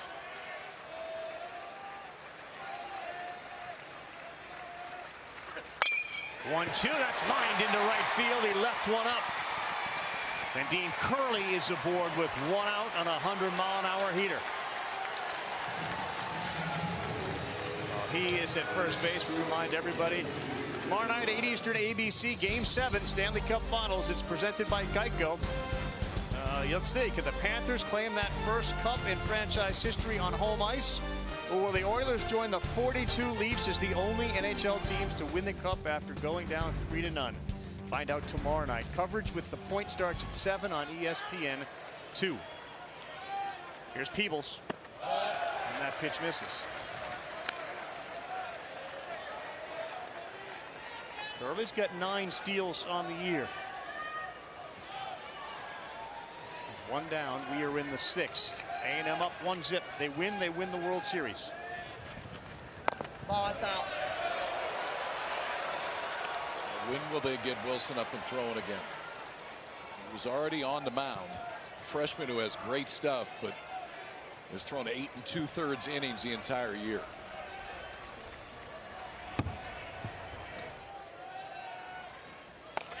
That's a bad one. It gets by, and now down to scoring position goes Dean Curley.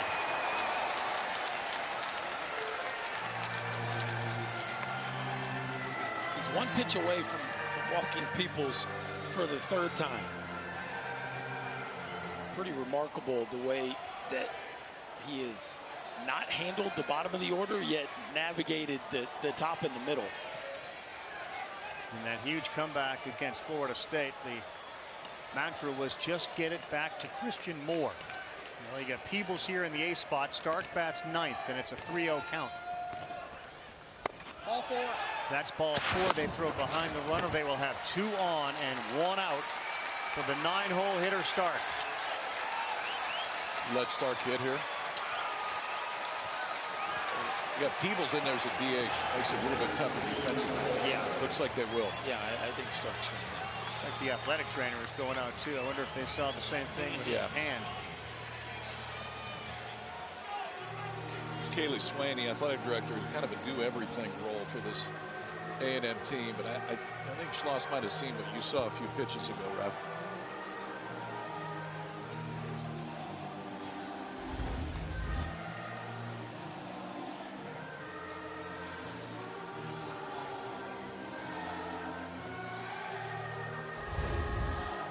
Idea, KP, you find yourself in that position on the mound? Is that a? It's usually like flexor stuff to where there's something not feeling quite right in your forearm, and that's going to be it for Cortez, who pretty outstanding day for Texas A&M, man. You knew if they were going to have a chance in this game, it was early lead, and then how far can Cortez go? Well, they've got the early lead. Cortez will exit in the 6th. Now it'll be up to a freshman left-hander to keep it right where it is for the Aggies.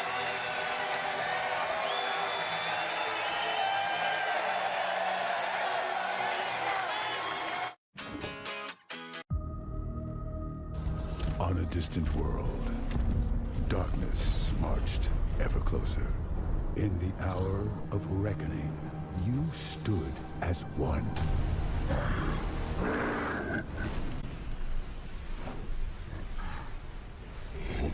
Went 4 1/3, struck out 7, walked 5, and you hope that movement with his hand doesn't indicate anything other than being tired and cramping. And here comes Caden Wilson, and what a spot. What a spot for the freshman. This kid's got really good stuff, man. I mean, it's a mid-90s fastball. He just hadn't been out there very much. And honestly, the times that he's been out there in SEC play, it hasn't been great. 5 appearances in SEC games this year. In 3 of them, he didn't get an out. The longest outing he's had the entire year is 2 innings. That was against Oregon. That guy was outstanding today. 4 1/3, struck out 7. Has given him a chance. Now it's up to the freshman to keep it right there. Wilson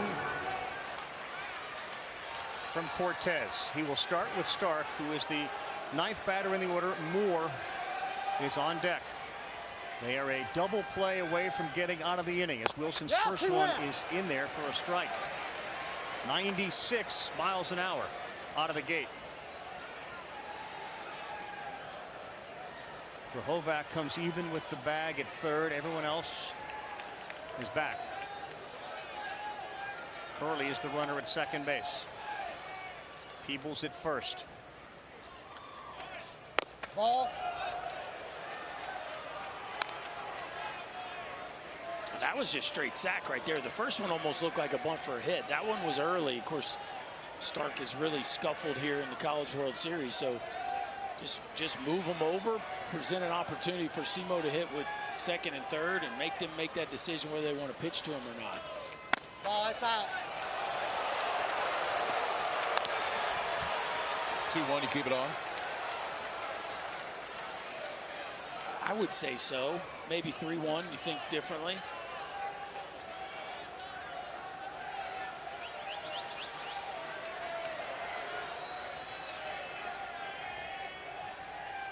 Two-one. Stark, ground ball third. Grahovac will go to second for one to first. Oh, they turn it.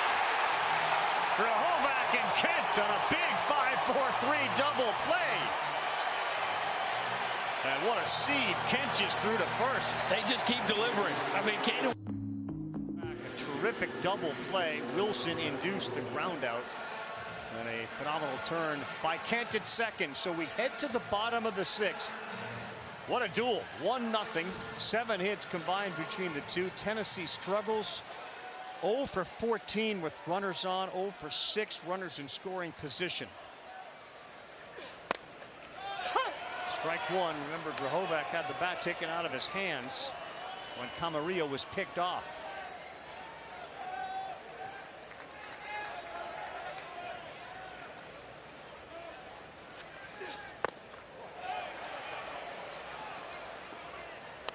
One ball, one strike. The bullpens, the arms today have been outstanding, and this is why you sign up, man. If they'll take you, this is why you go to these schools. Get to Omaha, get yourself right into the middle of the frying pan. How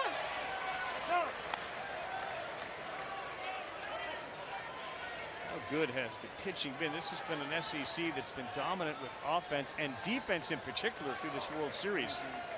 Pitching has shined on this Sunday. Yeah, just one solo homer. That's it. And from Texas A&M standpoint, the fact that they're at this part of their pitching usage with their staff, and they've held the #1 offense in the country to a goose egg through 6, it's just remarkable. 1-2. Ball. Inside 2-2.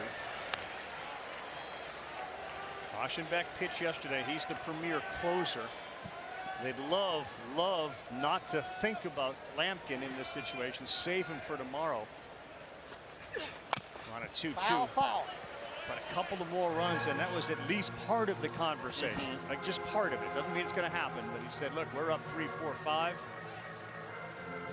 Is that when you go for it and try to end this thing?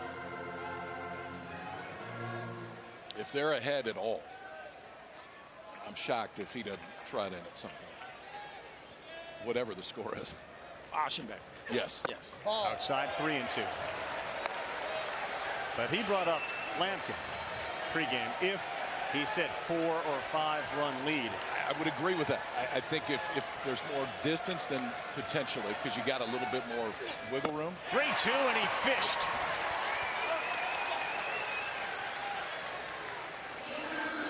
How about Coombs? 3 punch-outs. Here we go in the first inning. Jace Laviolette. That's been the offense. That is the only run we've had. His home run to the seats in right.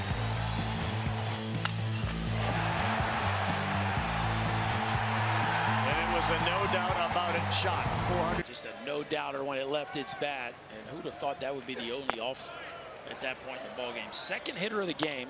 It's a solo homer, and that's where we stand. And the wind blowing from right field to left field. But Laviolette's got the body, the power to hit it out at any point. 29 on the season. The 1-0. 2 balls, no strikes. The impact of the injuries to this A&M team been felt a little bit offensively because you don't have a whole bunch other than Montgomery when he's in there, then Laviolette, who can go over the wall. They have some, but that's such a huge bat. Yeah. And now a 3-0 count to Laviolette, who would get the green light, right? 3-0? Absolutely. Oh, yeah. Especially given his hampered ability to run the bases. Tennessee thinking the way we were. 3-0 breaking ball. And that's not just to throw a strike. Aaron Combs has no problem throwing that fastball for a strike, but cannot give up one at this point in the ball game on a 3-0 fastball. Just missed on that 93-mile-an-hour fastball, and you can feel the breeze just get to this booth up here. Big swing from Jace Laviolette. 3 balls on the right side of the infield on a 3-2. He almost hit him. And the walk to Laviolette will bring up Appel with 1 down.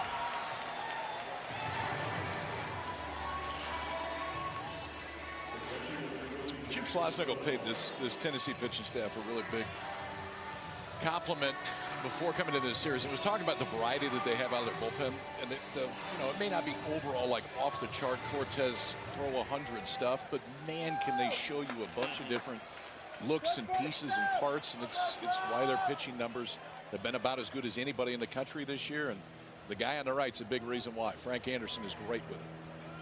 Jackson Appel next up. That ball is high.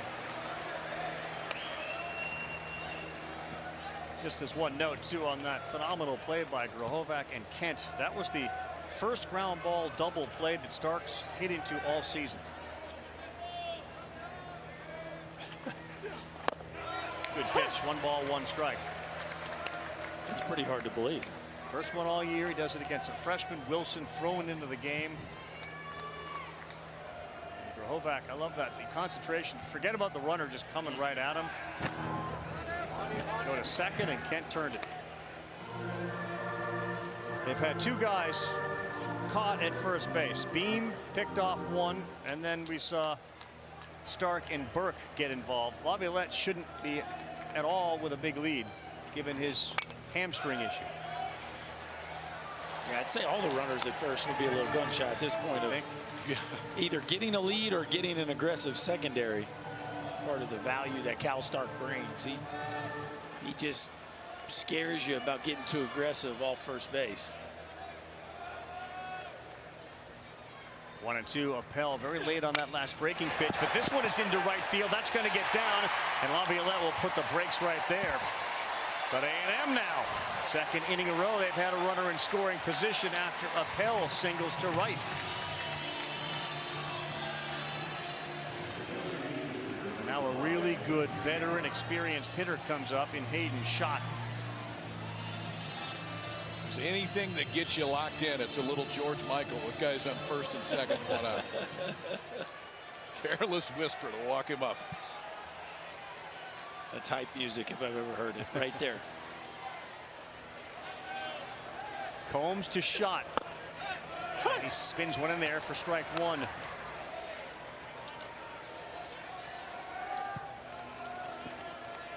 Single and a double last night for Schott. A .332 batting average on the season, 8 home runs. And again, Laviolette doesn't have a ton of speed out there at second base.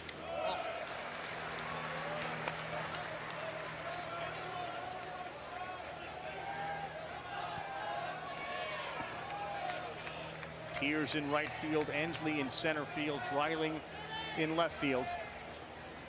Be on the attack if one gets to them in the outfield. And this one is driven to center field.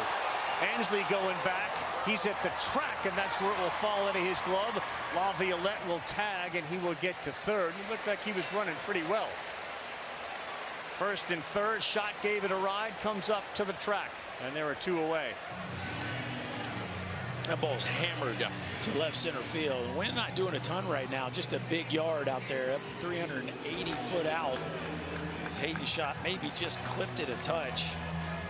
But yeah, KP, Hunter Inslee moving just fine going after that one. Hayden Schott was on SEC Now last night. They were talking to him just about the experience, and he's like, my 2 favorite things here: free meals and hanging out with my friends. He's like, those things are great wherever you are, and every day we get to stay longer, it's more free food and more time I get to hang out with my buddies.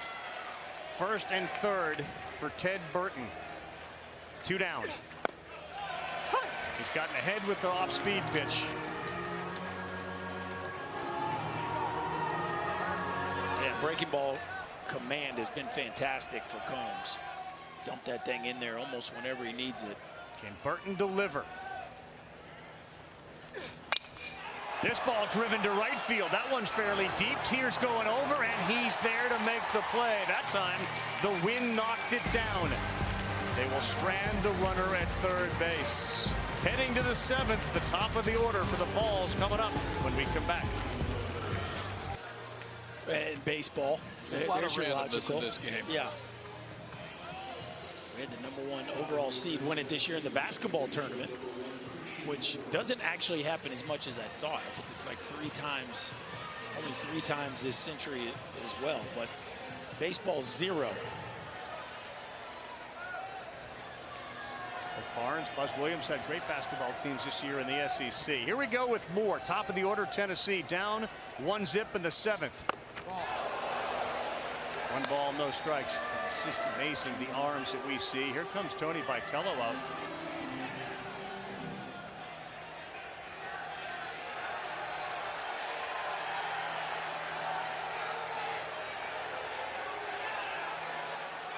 Wants to check it. Did it hit him? See if it hit him. The ruling on the field is that there was no hit by pitch. Tennessee wants to challenge that ruling. The previous play is under review. Wouldn't you go totally off Christian Moore on this one? I mean, Did he say that it did? I don't didn't see think so. That's not even close. That is really odd. Is there an ulterior motive here? Is there slow Wilson down? Maybe you want the freshman just to stand in the heat for a minute. And he's got 2 left because each of the 2 that they've used have been successful. This may be more of a mental play than anything else right here. Just make him stand out there. That's where I go, because it wasn't close. After review, it's confirmed that the pitch did not hit the batter. The count's 1-0. Tennessee is charged with 1 challenge and has 1 remaining for the game. Yeah, I'm with you though, KP. That's one where you just ask Seymour. Yeah, did it or don't. Because I mean, they're going to be able to tell when they slow it down.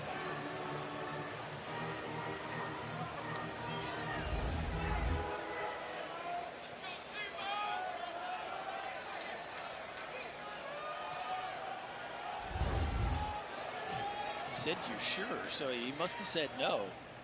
Ball. Pitching again inside to Moore, who is an absolute threat at the plate.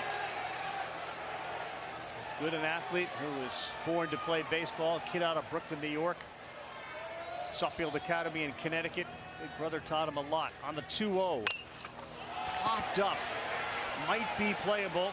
Appel didn't see it. Now he comes over, and that's exactly the same spot. Yeah. But the Vols didn't have the play made. Exactly the spot. And Appel never really saw that. You can see there was some great hesitation. No, Ted Burton wasn't in the picture either. Not at all. Good job by Caden Wilson of staying out of the way.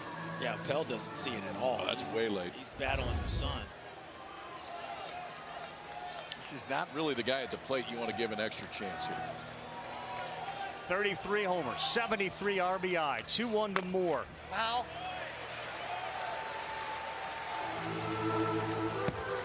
Well, there's your answer to the question about Evan Oschenbeck.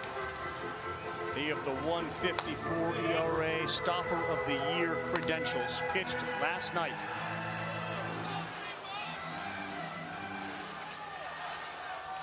The outfield is playing very deep against this guy. And rightfully so. Hit one through the wind at 117 miles an hour to straightaway center for a homer earlier this week. 2-2. Freshman delivers. Challenged him at 97. He fouls it back. This left-handed arm threw 8 2/3 innings this year. He came in and gets him out of a huge jam and just pumped 97. Aschenbeck threw 46 pitches last night. 34 was for strikes. 2-2 to Moore. Trying to bend one in. It's 3 balls, 2 strikes. Moore led this game off with a single and then stole. He was at second base and was stranded there. The one-on-one battle between hitter and pitcher. And he lost him. Leadoff walk, pumping his fist and getting the dugout into it is Christian Moore. Well, it just feels like this is the inning for Tennessee. Aschenbeck now moving like he's planning on coming into this ball game. Moore takes that fastball up and out of the plate, getting the bench fired up. You get a couple more cracks at this top of the order, probably if you're Tennessee. And the way this game feels, this one feels like they got to cash in. Another leadoff runner on. Moore has now reached base 3 times today with a couple of walks, and here is Blake Burke.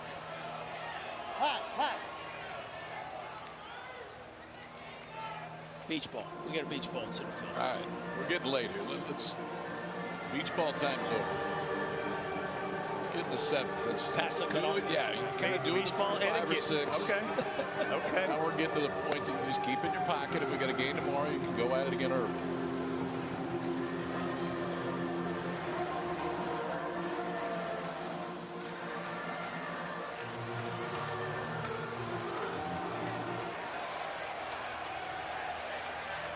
So Wilson is ready. Aschenbeck keeps throwing, and Blake Burke is an absolute threat.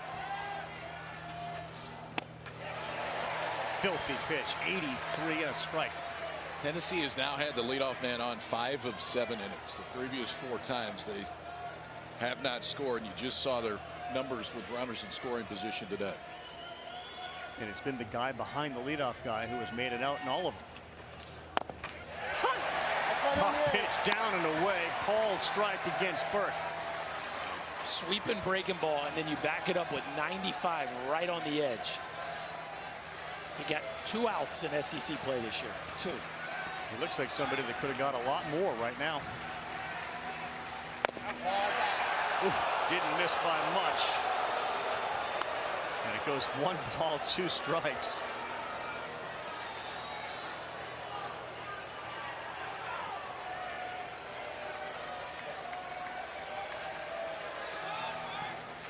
Falls looking for that one big bolt.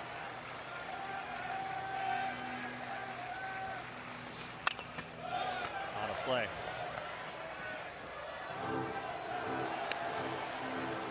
How would you describe Blake Burke's offensive changes from the first 2 years to now?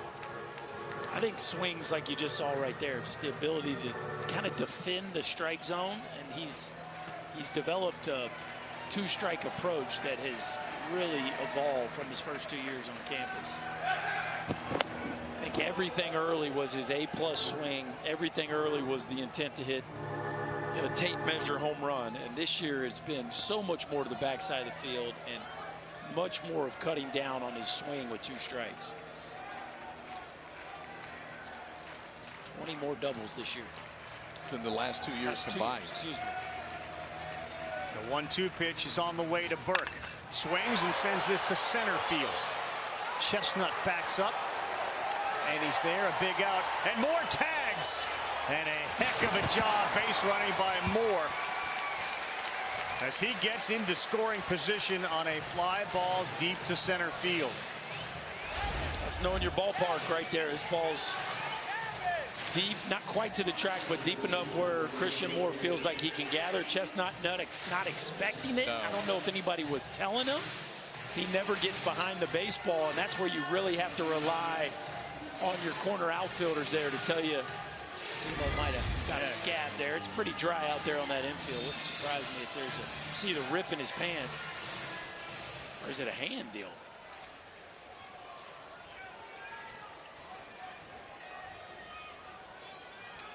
I have to take another look. He was grabbing with his right hand at the right hamstring, but clearly looking at that hand as he slid into second base. Is that a communication thing with Chestnut as he continues to talk to the athlete? Because your corner outfielders have to be telling you, and you'd love your infielder to be screaming it too, your cutoff guy, but he clearly had no idea. I mean, it's his job to catch the ball. Somebody else has got to be telling him that they're tagging, because that's a non-traditional tag play. Fair. But just assume that he might tag. I mean, there's no reason to catch it and not be in a position where you can make a throw. It didn't look like he was hurt at first. That's interesting. I hear you, KP. I just think, you know, the runner tagging at first is a very rare play on the ball to center field. But yeah, Chestnut certainly could have anticipated it. And Joe Madden with the respect 90, always respect 90 feet, and he moved up, and now Amick's got a chance to bring him in and tie the game up with a hit. He lifts one to right field on the first pitch. Now Laviolette, and we'll see if more goes here. He fakes it and doesn't. And a really strong throw from Laviolette. A big out for Amick, who's 0 for 4 today.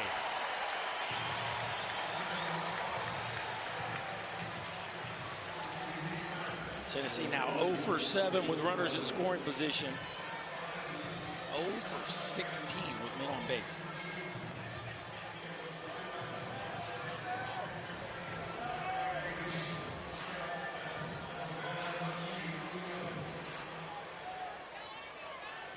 It's up to Dylan Dreiling now here in the 7th with 2 down. The freshman keeps throwing. Ostenbeck still warming.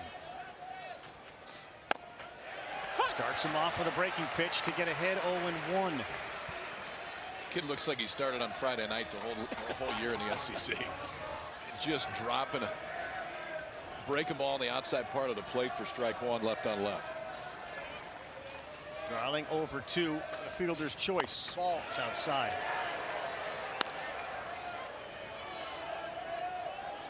Against this offense, it feels almost impossible to have as many leadoff men aboard in an inning and runners in scoring position and continue to have a 0 on the board. That ball is hammered, and that may end the 0. It is gone! Dylan Dreiling exits stage right, 22nd of the year, and the Vols finally break through to lead it 2-1.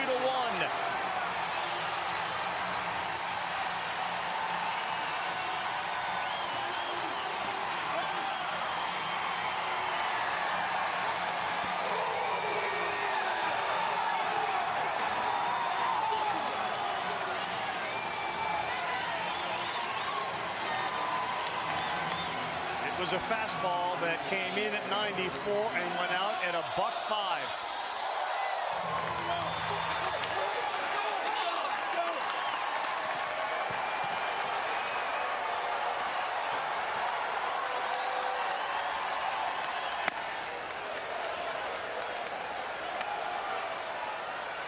If you're Ostenbeck, you can sit down in that bullpen right now because there's no chance you're going to go to. I don't think there's any chance you go to him unless you get the lead back. And for the freshman, just try to get that offense back in the dugout. Popped up. Kent's going back. Laviolette's coming in. He'll yield to the right fielder, who will make the play. Didn't it feel like a matter of time? I mean, they were knocking at the door. It took a while, but leave it up to Mr. Dreiling, the man who has been so clutch. The walk-off.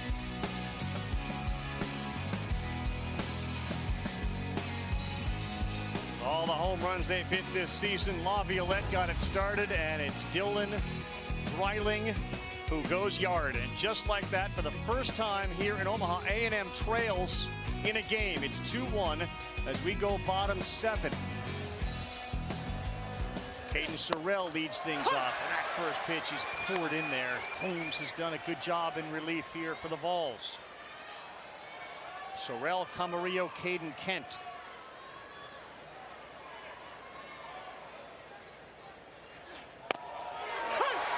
Pitching today has been tremendous, just with the array of pitches. Fastball, breaking ball, change-ups. guys with limited experience.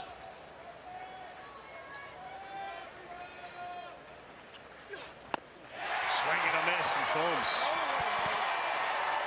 punches out Sorrell. I tell you guys, I thought Moore's at bat was huge. His message to the dugout, just taking those extra 90. Yes. I thought that was a big inning by Moore, who's reached 3 times today. It doesn't hurt when the next guy hits it about 400 feet to right. But the momentum piece, just by getting your leadoff man on and having it be Christian Moore, then Dreiling does what he's done a lot this year, is come up in big spots. It does feel like for Tennessee, it's a similar approach than it was for A&M on the mound. Like Aaron Combs, when you come in the game, you're going to go as long as you possibly can if this keeps happening. And so far, since he's come in the game, he's been really good. And he is throwing into that strike zone at a very, very high clip. Beam had just given up 1 when he came out, and they were waiting for that offense to finally explode. Home team down a run, and that is off.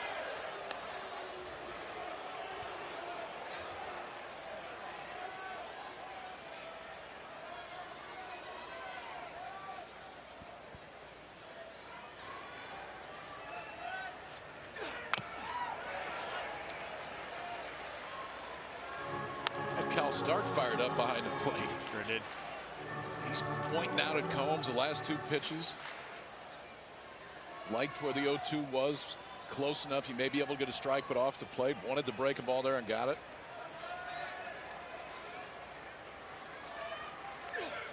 1-2. He got another strikeout.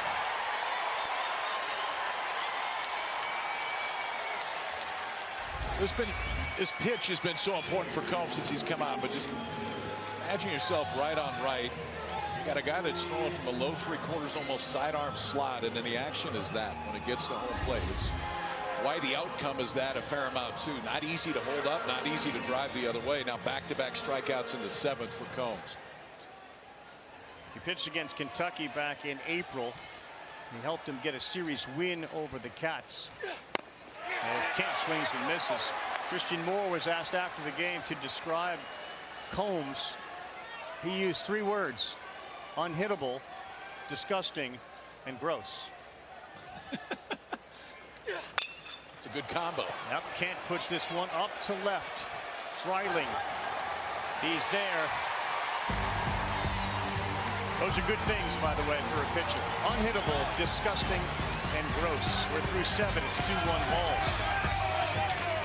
To build a program like he did. It wasn't just about the championships, but seeing the way that the community had followed around him. And here he is watching his son today. And when you look at the crowd, Tony feels like I have actually done that. You look at how Big Orange Country has come to Hoover and come to Omaha, and talking with guys that grew up in this state like Ensley and Beam.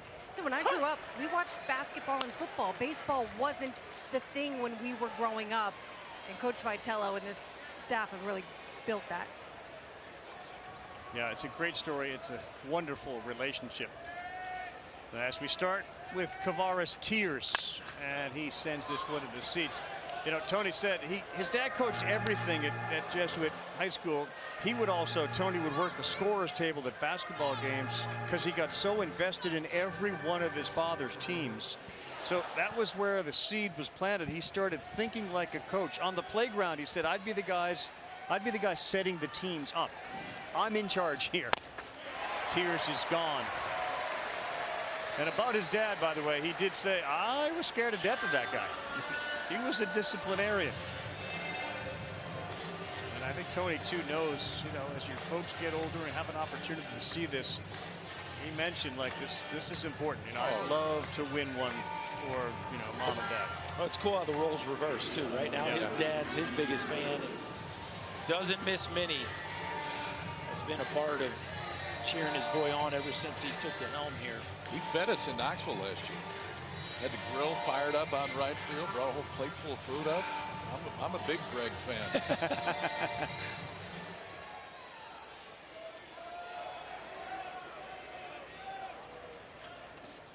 Ball.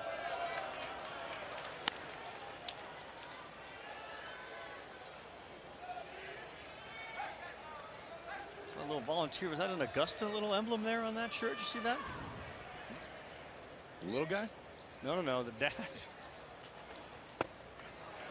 On the corner, 1 ball, 1 strike. Yeah. Like that. Your eyes are always trained to golf. Well, Rav doesn't miss a thing. that's a familiar one there. 1 ball, 1 strike. In there on the corner. Small thing, but the way that Appel received that breaking ball, knowing you got to wait as long as you can to let it come back over home plate, I think he's got a chance to play for a while. He's very, very kind of sneaky good behind home plate.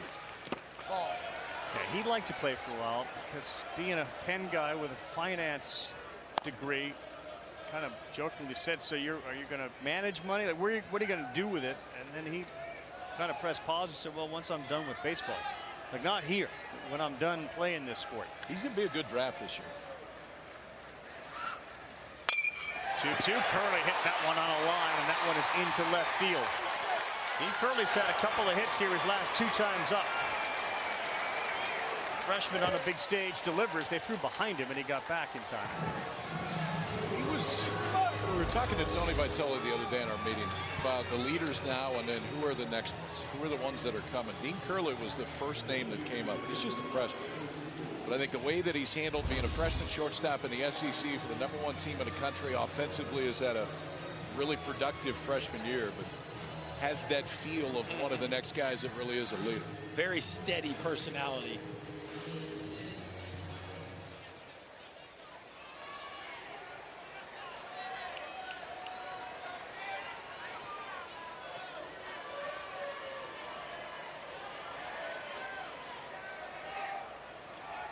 Here's Peebles.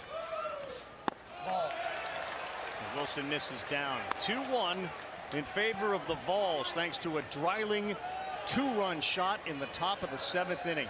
They had more opportunities you can imagine and couldn't deliver, and finally a big 2-run home run.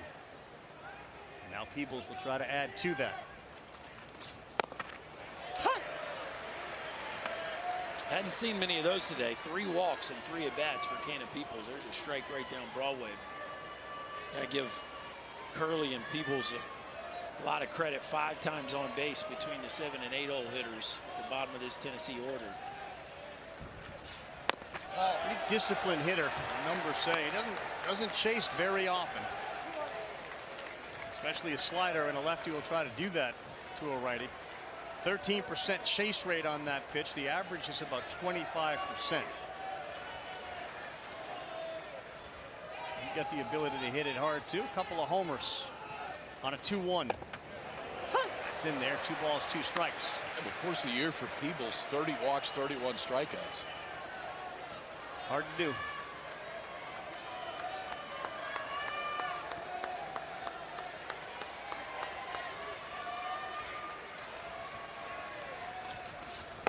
Swing and a miss. Aiden Wilson continues to impress. I love is he's come in and thrown strikes, and he did it right away. And he's not afraid to challenge. I think the one thing that you have concern with over guys that haven't been on this stage, are you going to try to miss bats nonstop and fall behind in counts, and then that's where this offense can really get you. He has been aggressive with the fastball. Obviously made the one mistake that Dreiling made him pay for, but freshman has looked just fine on this stage. 2 down for Cal Stark. A 9-hole hitter hit into a 5-4-3 double play his last time up. And again, mixing in an off-speed slow pitch at 81 miles an hour to jump ahead.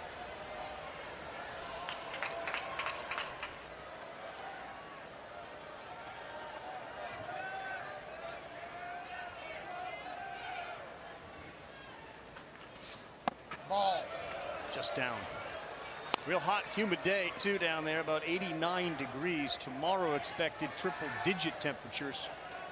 Game 3, if there is one, will be tomorrow night at 7 Eastern time on ESPN.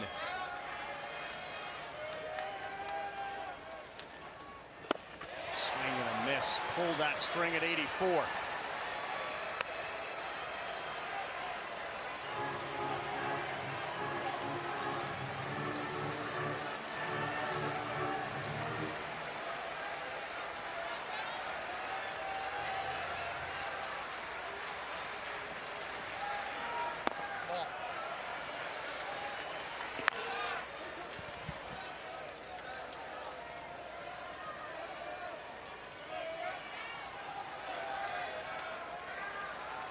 Looking ahead for A&M, scheduled up the 9-hitter Chestnut, and back to the top of the order. 2-2 with 2 down. Whoa, look out. That came off, and it looks like some of the handle or something else may have flown as well. This is thumb guard. Christian Moore, ever the teammate, rushes over there, tries off the bat. Wow. I mean, it's very rare on a fastball swing where you see a hitter just totally lose the bat the way Stark did right there. A little extra sprays of the stickum. Whatever happened to pine tar? Just disappear? No, I think some guys, yeah. I feel like most guys now use it for the look more than the use. Need the smell to come back. The smell and the look to come back.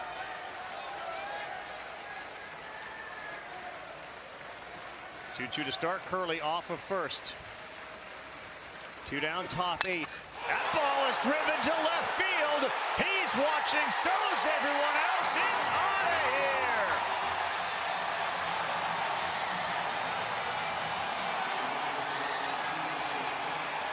Cal Stark, the 9-hole hitter, the catcher, hits his 11th and opens it up for the Vols. His first hit here in Omaha. 4-1 Tennessee.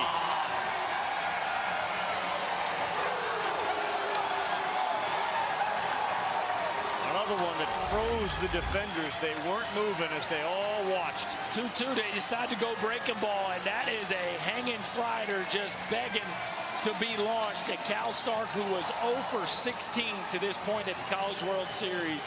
A 2-run bomb into the left field seats. And it is 4-1 Vols as the home run. It doesn't matter what temperature it is, the fur coat is out. Home runs aplenty. They got 2 late in the game yesterday in a loss. They've got 2 late in the game here, and they look like they're going to force a game 3.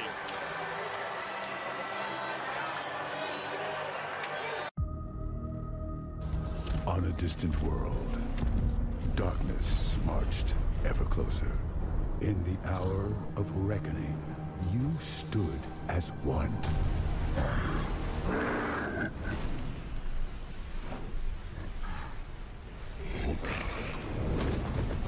you kidding me? This has been a park that you said, Kyle, plays very fair. How about the home runs that we've had here? 35, matching the number we had last year. And it looks like not for sure, but it looks like we'll see another game tomorrow night. Still, though, the home team's going to have a couple of chances. They trail only by 3. Brock Perrier, he's going to throw from down under just like his dad did at Arizona State years ago. On for the 24th appearance. A different look for Christian Moore right here.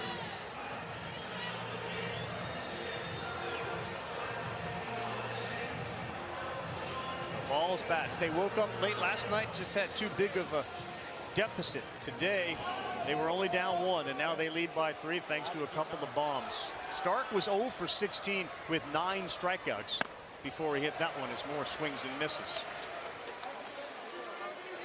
It's a Vol team that scores more than half their runs via the homer. And it's a good time to bury an Uncrustable, the hitting hero, the catcher tonight. That's way outside. When's a bad time? Is there a bad time to bury? I mean, I know you're not a huge Uncrustable fan, but I'd say the majority of people would go Uncrustable at any time of the day, night, early morning. Post-homer, all that. For sure, post-homer. Uncrustable. God bless you.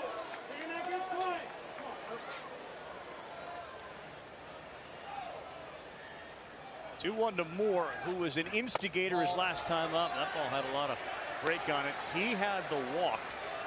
And then he, remember, took second on the fly ball to center field. And that brought up Dylan Dreiling with 2 outs. And big fly to right to give them the lead. 3-1, good pitch to hit from Moore. He sends this one to the seats and right.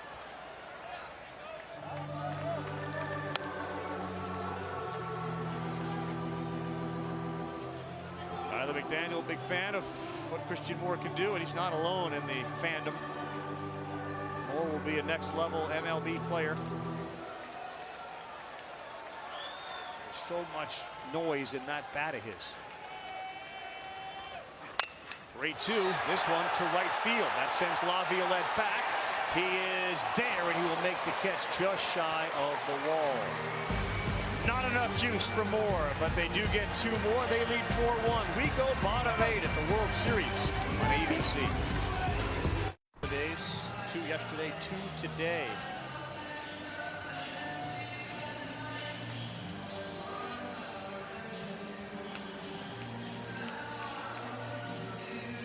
Senior out of Parker, Colorado. Bard will lead things off for A&M. He will bat for Chestnut in the 9 spot.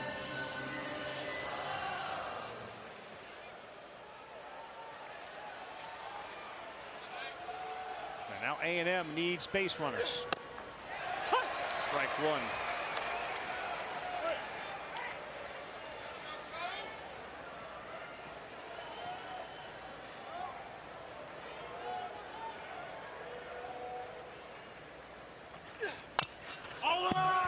Ground ball to second, charged by Moore. He will go underhand with the glove. It's a thing in this game. That's the second time we've seen it. Bard retired. Caden Kent's was a little more clutch, a little more dramatic at the time, but very similar play by both second basemen in this game.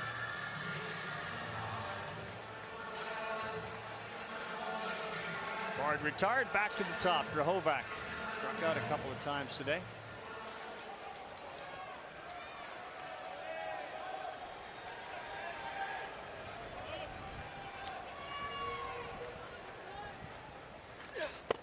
If it does go to a game 3, you got a couple of lefties to start who have both been really, really good.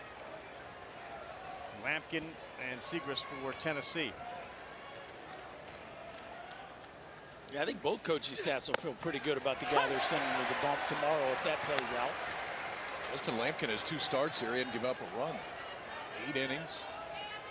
Xander Sechrest probably been Tennessee's best starter if you look at the balance of the entire season. That's a good pitch. Can you hear the grunt too? We go 1-2. Now, Lampkin pitched Wednesday, and he also pitched Saturday. Both of those games were against the Gators. 8 innings, 1 hit, no runs allowed by Lampkin. 1-2. That ball was up in the zone. This one will send Tears back, and he's under it to make the play. Obviously, Tennessee needed runs, and the 2-run shots made the difference. But Aaron Combs has come out of this bullpen and kept things right where they were when he walked in. A couple of strikeouts early. The breaking ball has really played today against either righties or lefties. 5 strikeouts for Combs. He's given up just 1 hit since coming in the game in the 5th inning, and gave this offense enough time to get going. Yeah. And there's a 0 in that earned run or run column. That's going to give your offense time. He's been dynamite, and he has gotten ahead of everybody. Winning that 0-0 and 1-1 count, a priority for pitching coaches, and these teams today have really listened to that. Been great.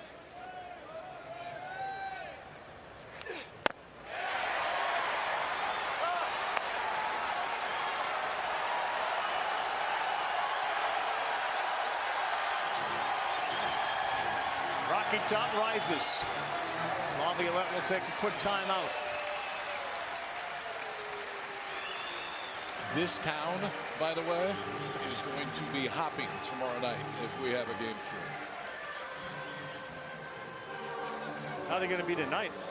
Tonight they will not be muted. We've got a full Sunday night in the great city of Omaha, Nebraska. Doors open.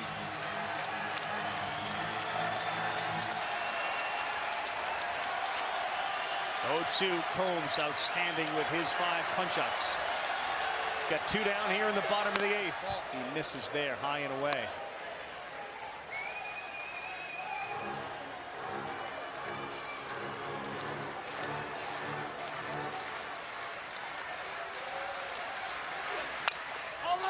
To first, that one gets through.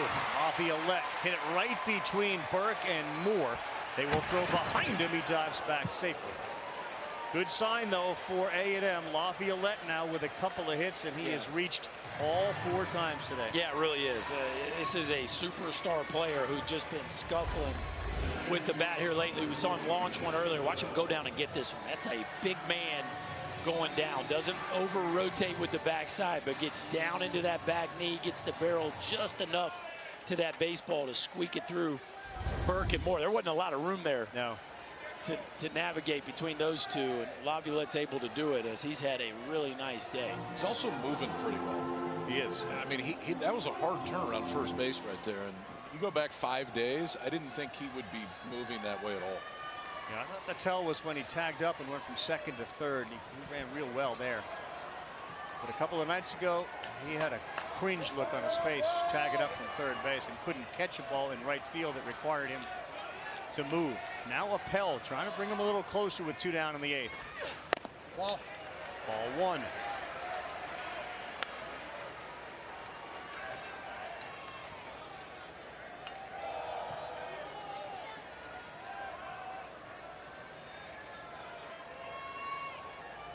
A&M 1 for 8 with runners on. They have obviously not had a ton of opportunities. That one was called a ball. And it's now 2 balls, no strikes.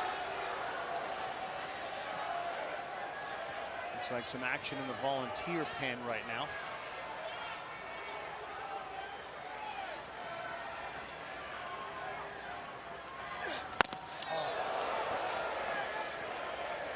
Three balls, no strikes.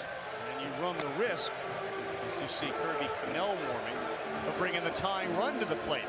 Yeah, as hard as the runs have been to come by in this ball game, you're just one pitch away from bringing a very dangerous hitter to the plate with a chance to tie this ball game up.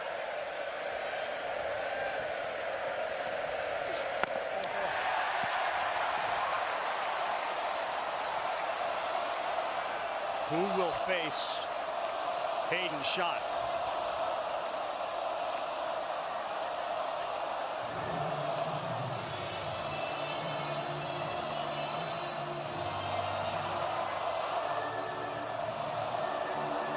First pitching coach meeting. Big smile on his face. Up by 3, going out to talk to Combs. He's given up a single here and a walk with 2 down in the 8th.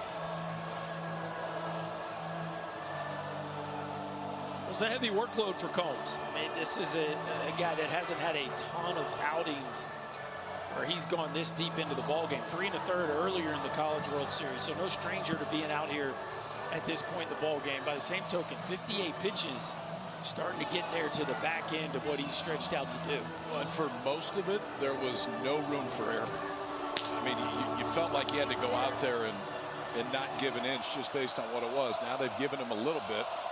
You also got the Aggie crowd back into it. You throw 4 straight, they remind you of it.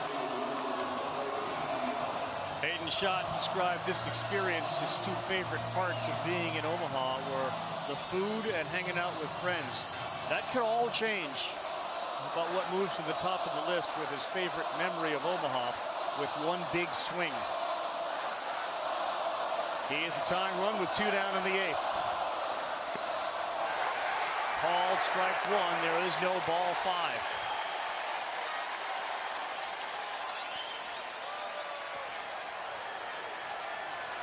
Eight home runs on the season for Schott.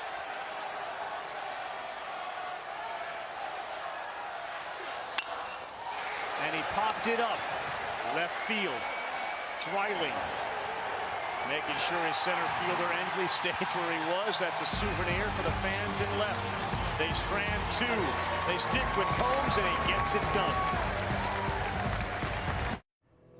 Always is what gets this team going. Dreiling kind of broke the seal, and then Cal Stark adds on, and 3-run lead right here. Certainly not insurmountable, but boy, it lightened the load that this offense you could just feel was carrying. It sure did. Weston Moss, the freshman, will be making his 20th appearance here as we begin the 9th inning. And Schlossnagle has made a whole bunch of changes in the field. We'll get him to you in a minute, but Sorrell has moved from right field to left field. Laviolette now moves to center field. Feel good about his ability to move. Bell is at second, Kent is at third, and Grahovac moves from third out into left field. You get all that, Berkey? Kind of. Sorrell right field from left. Grahovac third base to left field. Kent second to third. Bell inserted at second base. Got it. Laviolette is in center field. Dialed now. Locked in. They've done it today without Blake Burke. And that one is sent sky high and over everything to the street behind Charles Schwab Field. So if you're out there standing, all of a sudden a ball just comes flying. Not expecting. Not expecting that. It's hard to hit a reverse fly ball that far.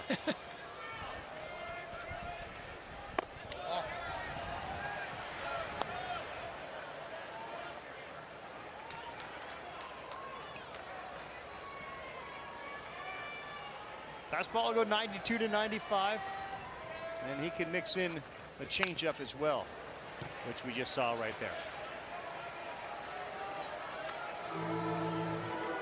The Volunteers have made a living, everybody, with the long ball this year. Record number of homers, and they have put themselves in a position here as we enter the ninth inning to perhaps play for a national championship tomorrow night. Swing and a miss. Chased by Burke up top.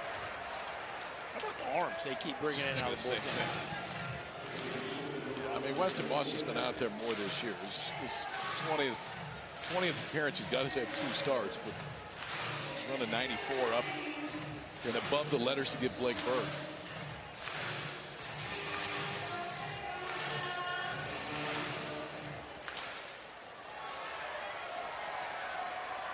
In the same way Laviolette has gotten going for A&M, Tennessee would benefit from seeing Amick get going. 0 for 4 today with 3 strikeouts.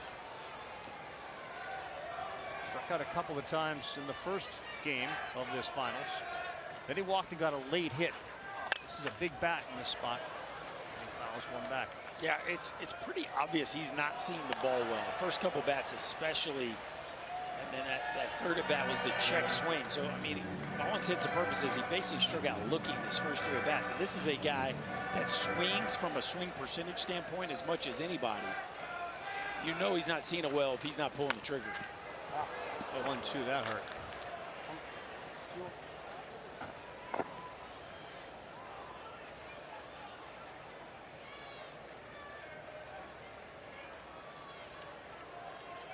And one of the things these guys talk about a lot this year with Tennessee is the closeness, the chemistry that they had. Now, without saying it, it implies that last year it wasn't as good as it is this year. I don't know what they did to foster that. They circle Burke as one of the guys that they gravitate towards. There's certainly a whole bunch, and you can see the way Moore handles himself with regards to the rest of the team. I think that's a big part of it. Last year, Burke and Moore were sophomores trying to find their footing as leaders, and this year, another year more experienced. They've really grown into that role. And it's always nice when your best 2 players also raise their hand to lead, and I think that's exactly what's happened with this club. 2 balls, 2 strikes. See if Amick can get it going. 1 out in the 9th. Ball. 95, and he overthrew that one. Now we're full 3 balls, 2 strikes. Possibility for a rare double-double here in Omaha. You had the 2 days off, very rare, and then maybe a game 3. On the ground to second. Bell over there. He makes it look easy there at 2 down.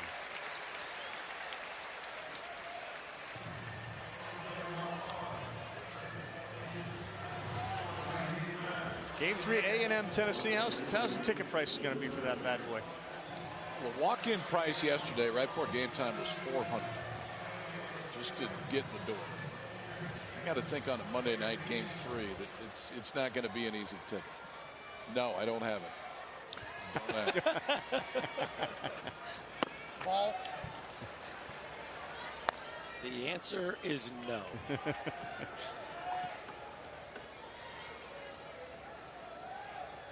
Dreiling has been as clutch as anybody on this team here in Omaha. And he looks at one down, 2 balls, no strikes.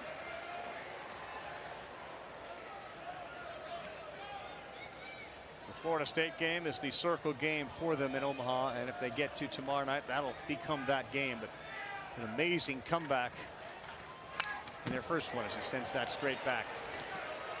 There wasn't a lot of panic either when you talk to the players before the game. Vitello about being down 1-0 going up against A&M in this game. Again, they had not lost 2 in a row since March. Yeah, I think this team liked their spot.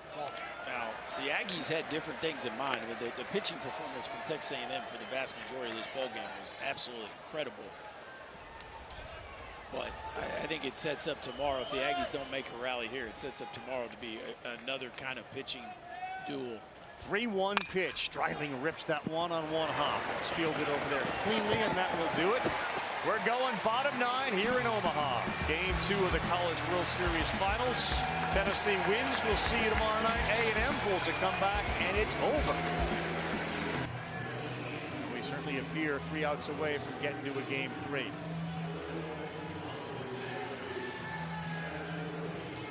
Can Aaron Combs close it out? This is a heavy workload. Longest outing of the year, 4 2/3. Does he have 3 more outs in him?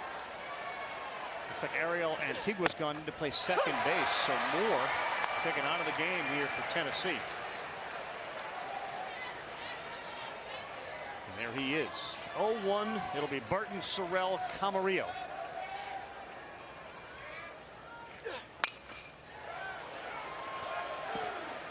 Hung right over the center of the plate. Burton came up in the 6th inning. He had 2 men on. He flew out to right field, hit it pretty well. Cannell just in case. Nate Snead down there as well for Tennessee.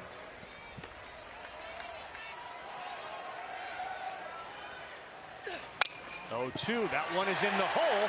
Leadoff man aboard, bottom of the 9th for Ted Burton. Well, it all starts with a leadoff knock. Now, if you have Kirby Connell ready, it's maybe when Tennessee goes down to that bullpen breaking ball that is elevated and out enough, Ted Burton can get the barrel to it. He's hit some balls hard.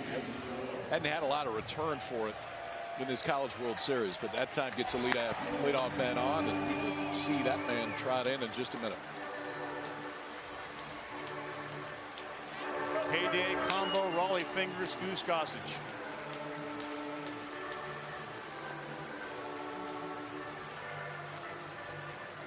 Combs looked over his shoulder to see who was ready, and it is going to be that fella right there, the lefty, Kirby Cannell, to try to close the door and send us all home. Looking forward to a winner-take-all Game 3.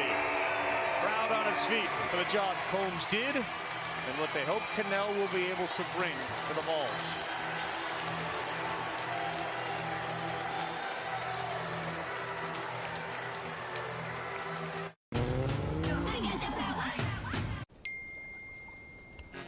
Oh my God. What? I don't. Ideally, if you're Tennessee, when Combs comes into the 5th, you're thinking, all right, can he get us to the 9th? I don't know if that's exactly what you expect to happen. But it's exactly what did happen. He walked 2, he gave up 3 hits, 5 strikeouts. When he came in, the Vols trailed it by 1. Now that he departs, they have a 3-run lead and go to a left-hander that has been in his uniform on the mound for Tennessee more than anybody else in the history of the program. Kirby Connell on for the 35th time this year. 2 out of the 3 hitters that are due up next for Texas A&M from the left side. So we'll see if Connell's in there just to go after Caden Sorrell, or if he stays in with Caden Kent due up 3rd now in this inning. Steed is throwing, and he's throwing fairly hard in that bullpen for them.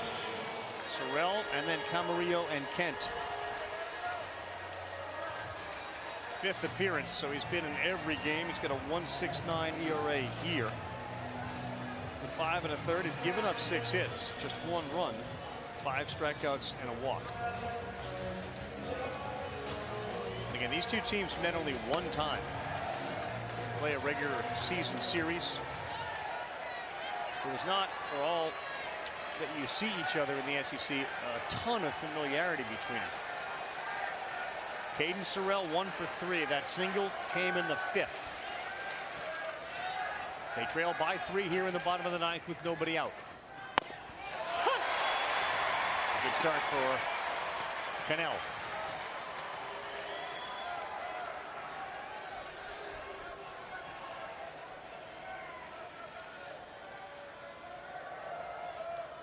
Burke holds the runner on, so there's plenty of room on the right side of that infield if you hook one. That one missed.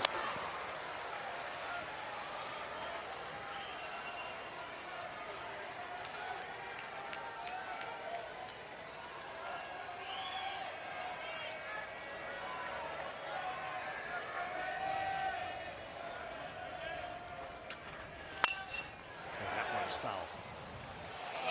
That's the right approach right there against the fastball of Cannell. It's a heavy off-speed usage, especially left on left. You can see Sorrell really let that ball get deep and kind of just fought it off to the backside. Cannell wants to get you fishing at that breaking ball. Sorrell came in, he was hitting 300. Just a freshman, the left fielder had a good night last night. He's got 1 hit today and 3 plate appearances. Throw behind at first.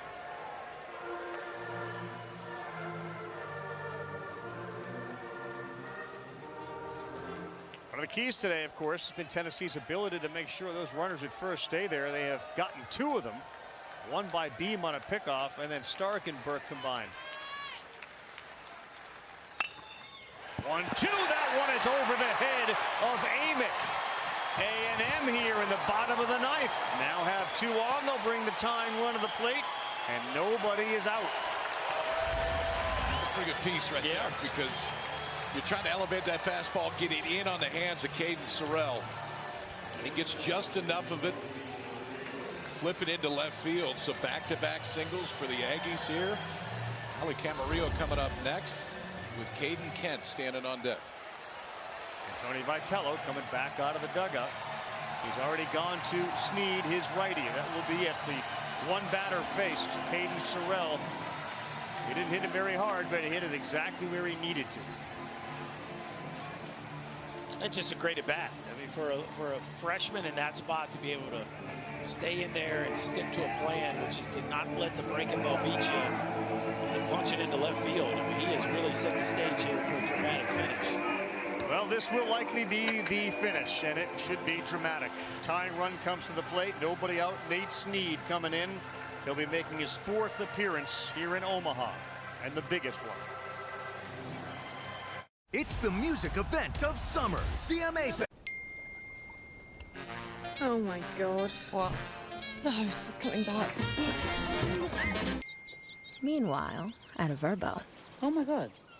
What? I've got 1 key cash in this house. To the right now. In this great city of Omaha since 1950, and at this beautiful ballpark since 2011, as you take a great look at this place packed with orange and maroon for the Vols and the Aggies. And here comes the sophomore Nate Snead out of South Milwaukee, Wisconsin, 6'2", 212. You see the walks and strikeouts. There have been some walks in that right arm, and they have been here in Omaha. There's plenty of velocity in that right arm, and that's the one thing you're going to get with Snead. It's a very high percentage of fastballs, and it's going to be between 95 and 100 miles an hour. What's interesting with it is there's less swing and miss than you would expect based on velocity, and I think that's the one thing to watch right here. Camarillo coming up from the right side, then Caden Kent. And as of now, be Jack Bell that will hit at the back end. Yep.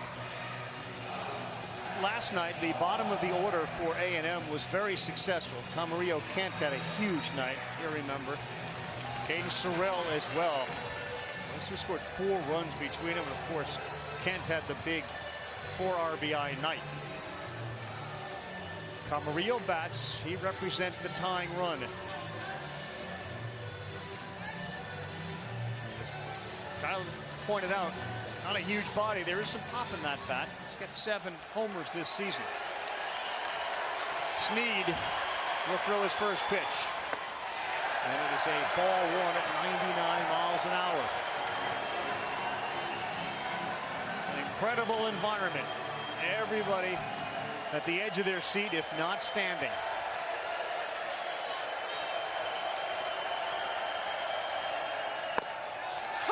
We'll get that call, and he took a little off it. 97, we go 1-1. Yesterday, not so much a display of power arms by these two teams. We have seen some serious high-level velocity today. Burton and Sorrell, the base runners, on a 1-1. On a play. 3 straight fastballs. The first one at 99, and then the last 2 at 97.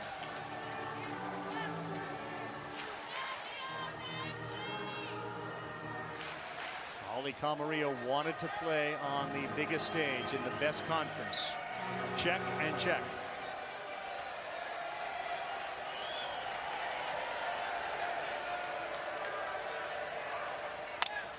And a little jam job on the infield. Charged. Antigua makes the tag.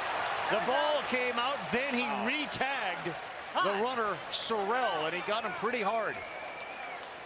So 1 out recorded. The ball popped out of his glove, and then he picked it up and tagged Sorrell. Oh, wow. That split his eye wide open.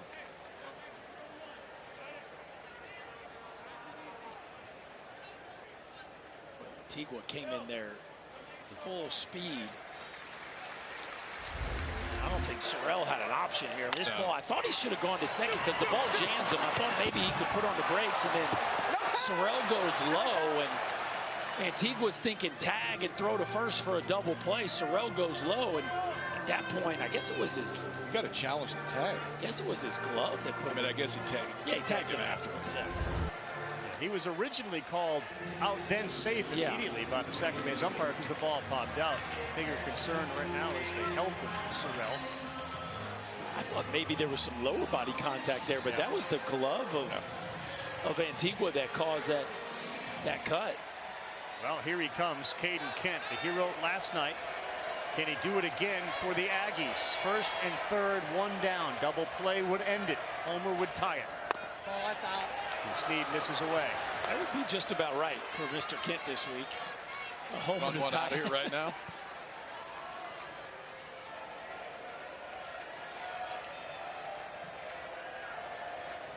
Ball. 2 balls and no strikes. The home run last night from Kent was only his 4th of the year. It went over the wall into the bullpen in right. Sophomore to sophomore.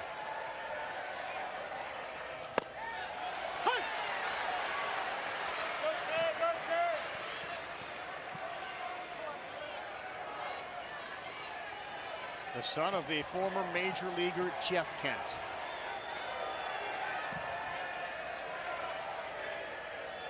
To 1. Swings and pops it up. That is playable for Dreiling. And shallow enough that there's no tag, and that's a big, big second out of the hottest hitter, Caden Kent.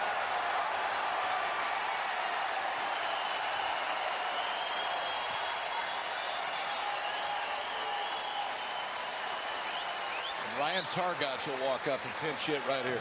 What a story this is for A&M and Ryan Targach, the 12th man wearing number 12. I'll tell you the one thing with Targach, and that's why he's hitting here. He was a regular a few years ago. He got beat out this year. Handled it great. He can handle velocity.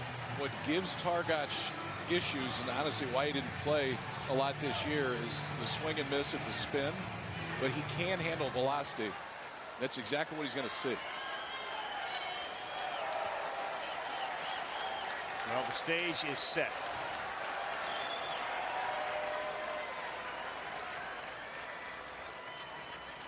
They let the runner go to second, and Targach takes a fastball down the middle. 1 home run on the season, a .220 batting average. A&M today 0 for 7, runners in scoring position. Good pitch away. It's called strike 2, and we are a strike away from a game 3.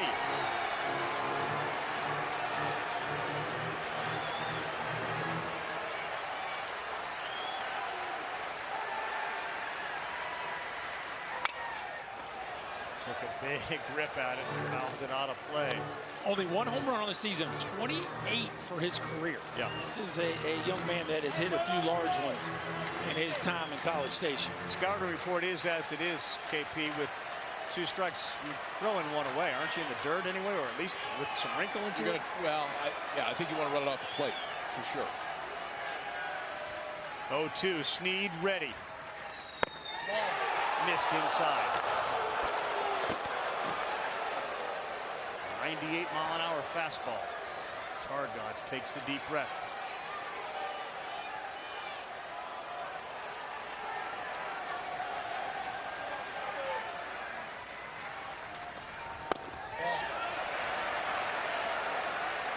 All fastballs to a fastball hitter.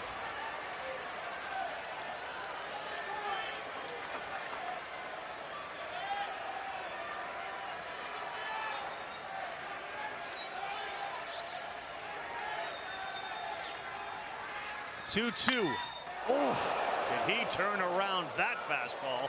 But he pulled it foul. Well, will that give you something to think about? Nothing but heaters so far. And it's been the book on Targott is you can throw it as hard as you want. He can turn it around. But if you make it spin, that's when he has a hard time with. The challenge is Snead's best stuff is his fastball. And that's where he lives. He throws 75–80% fastballs.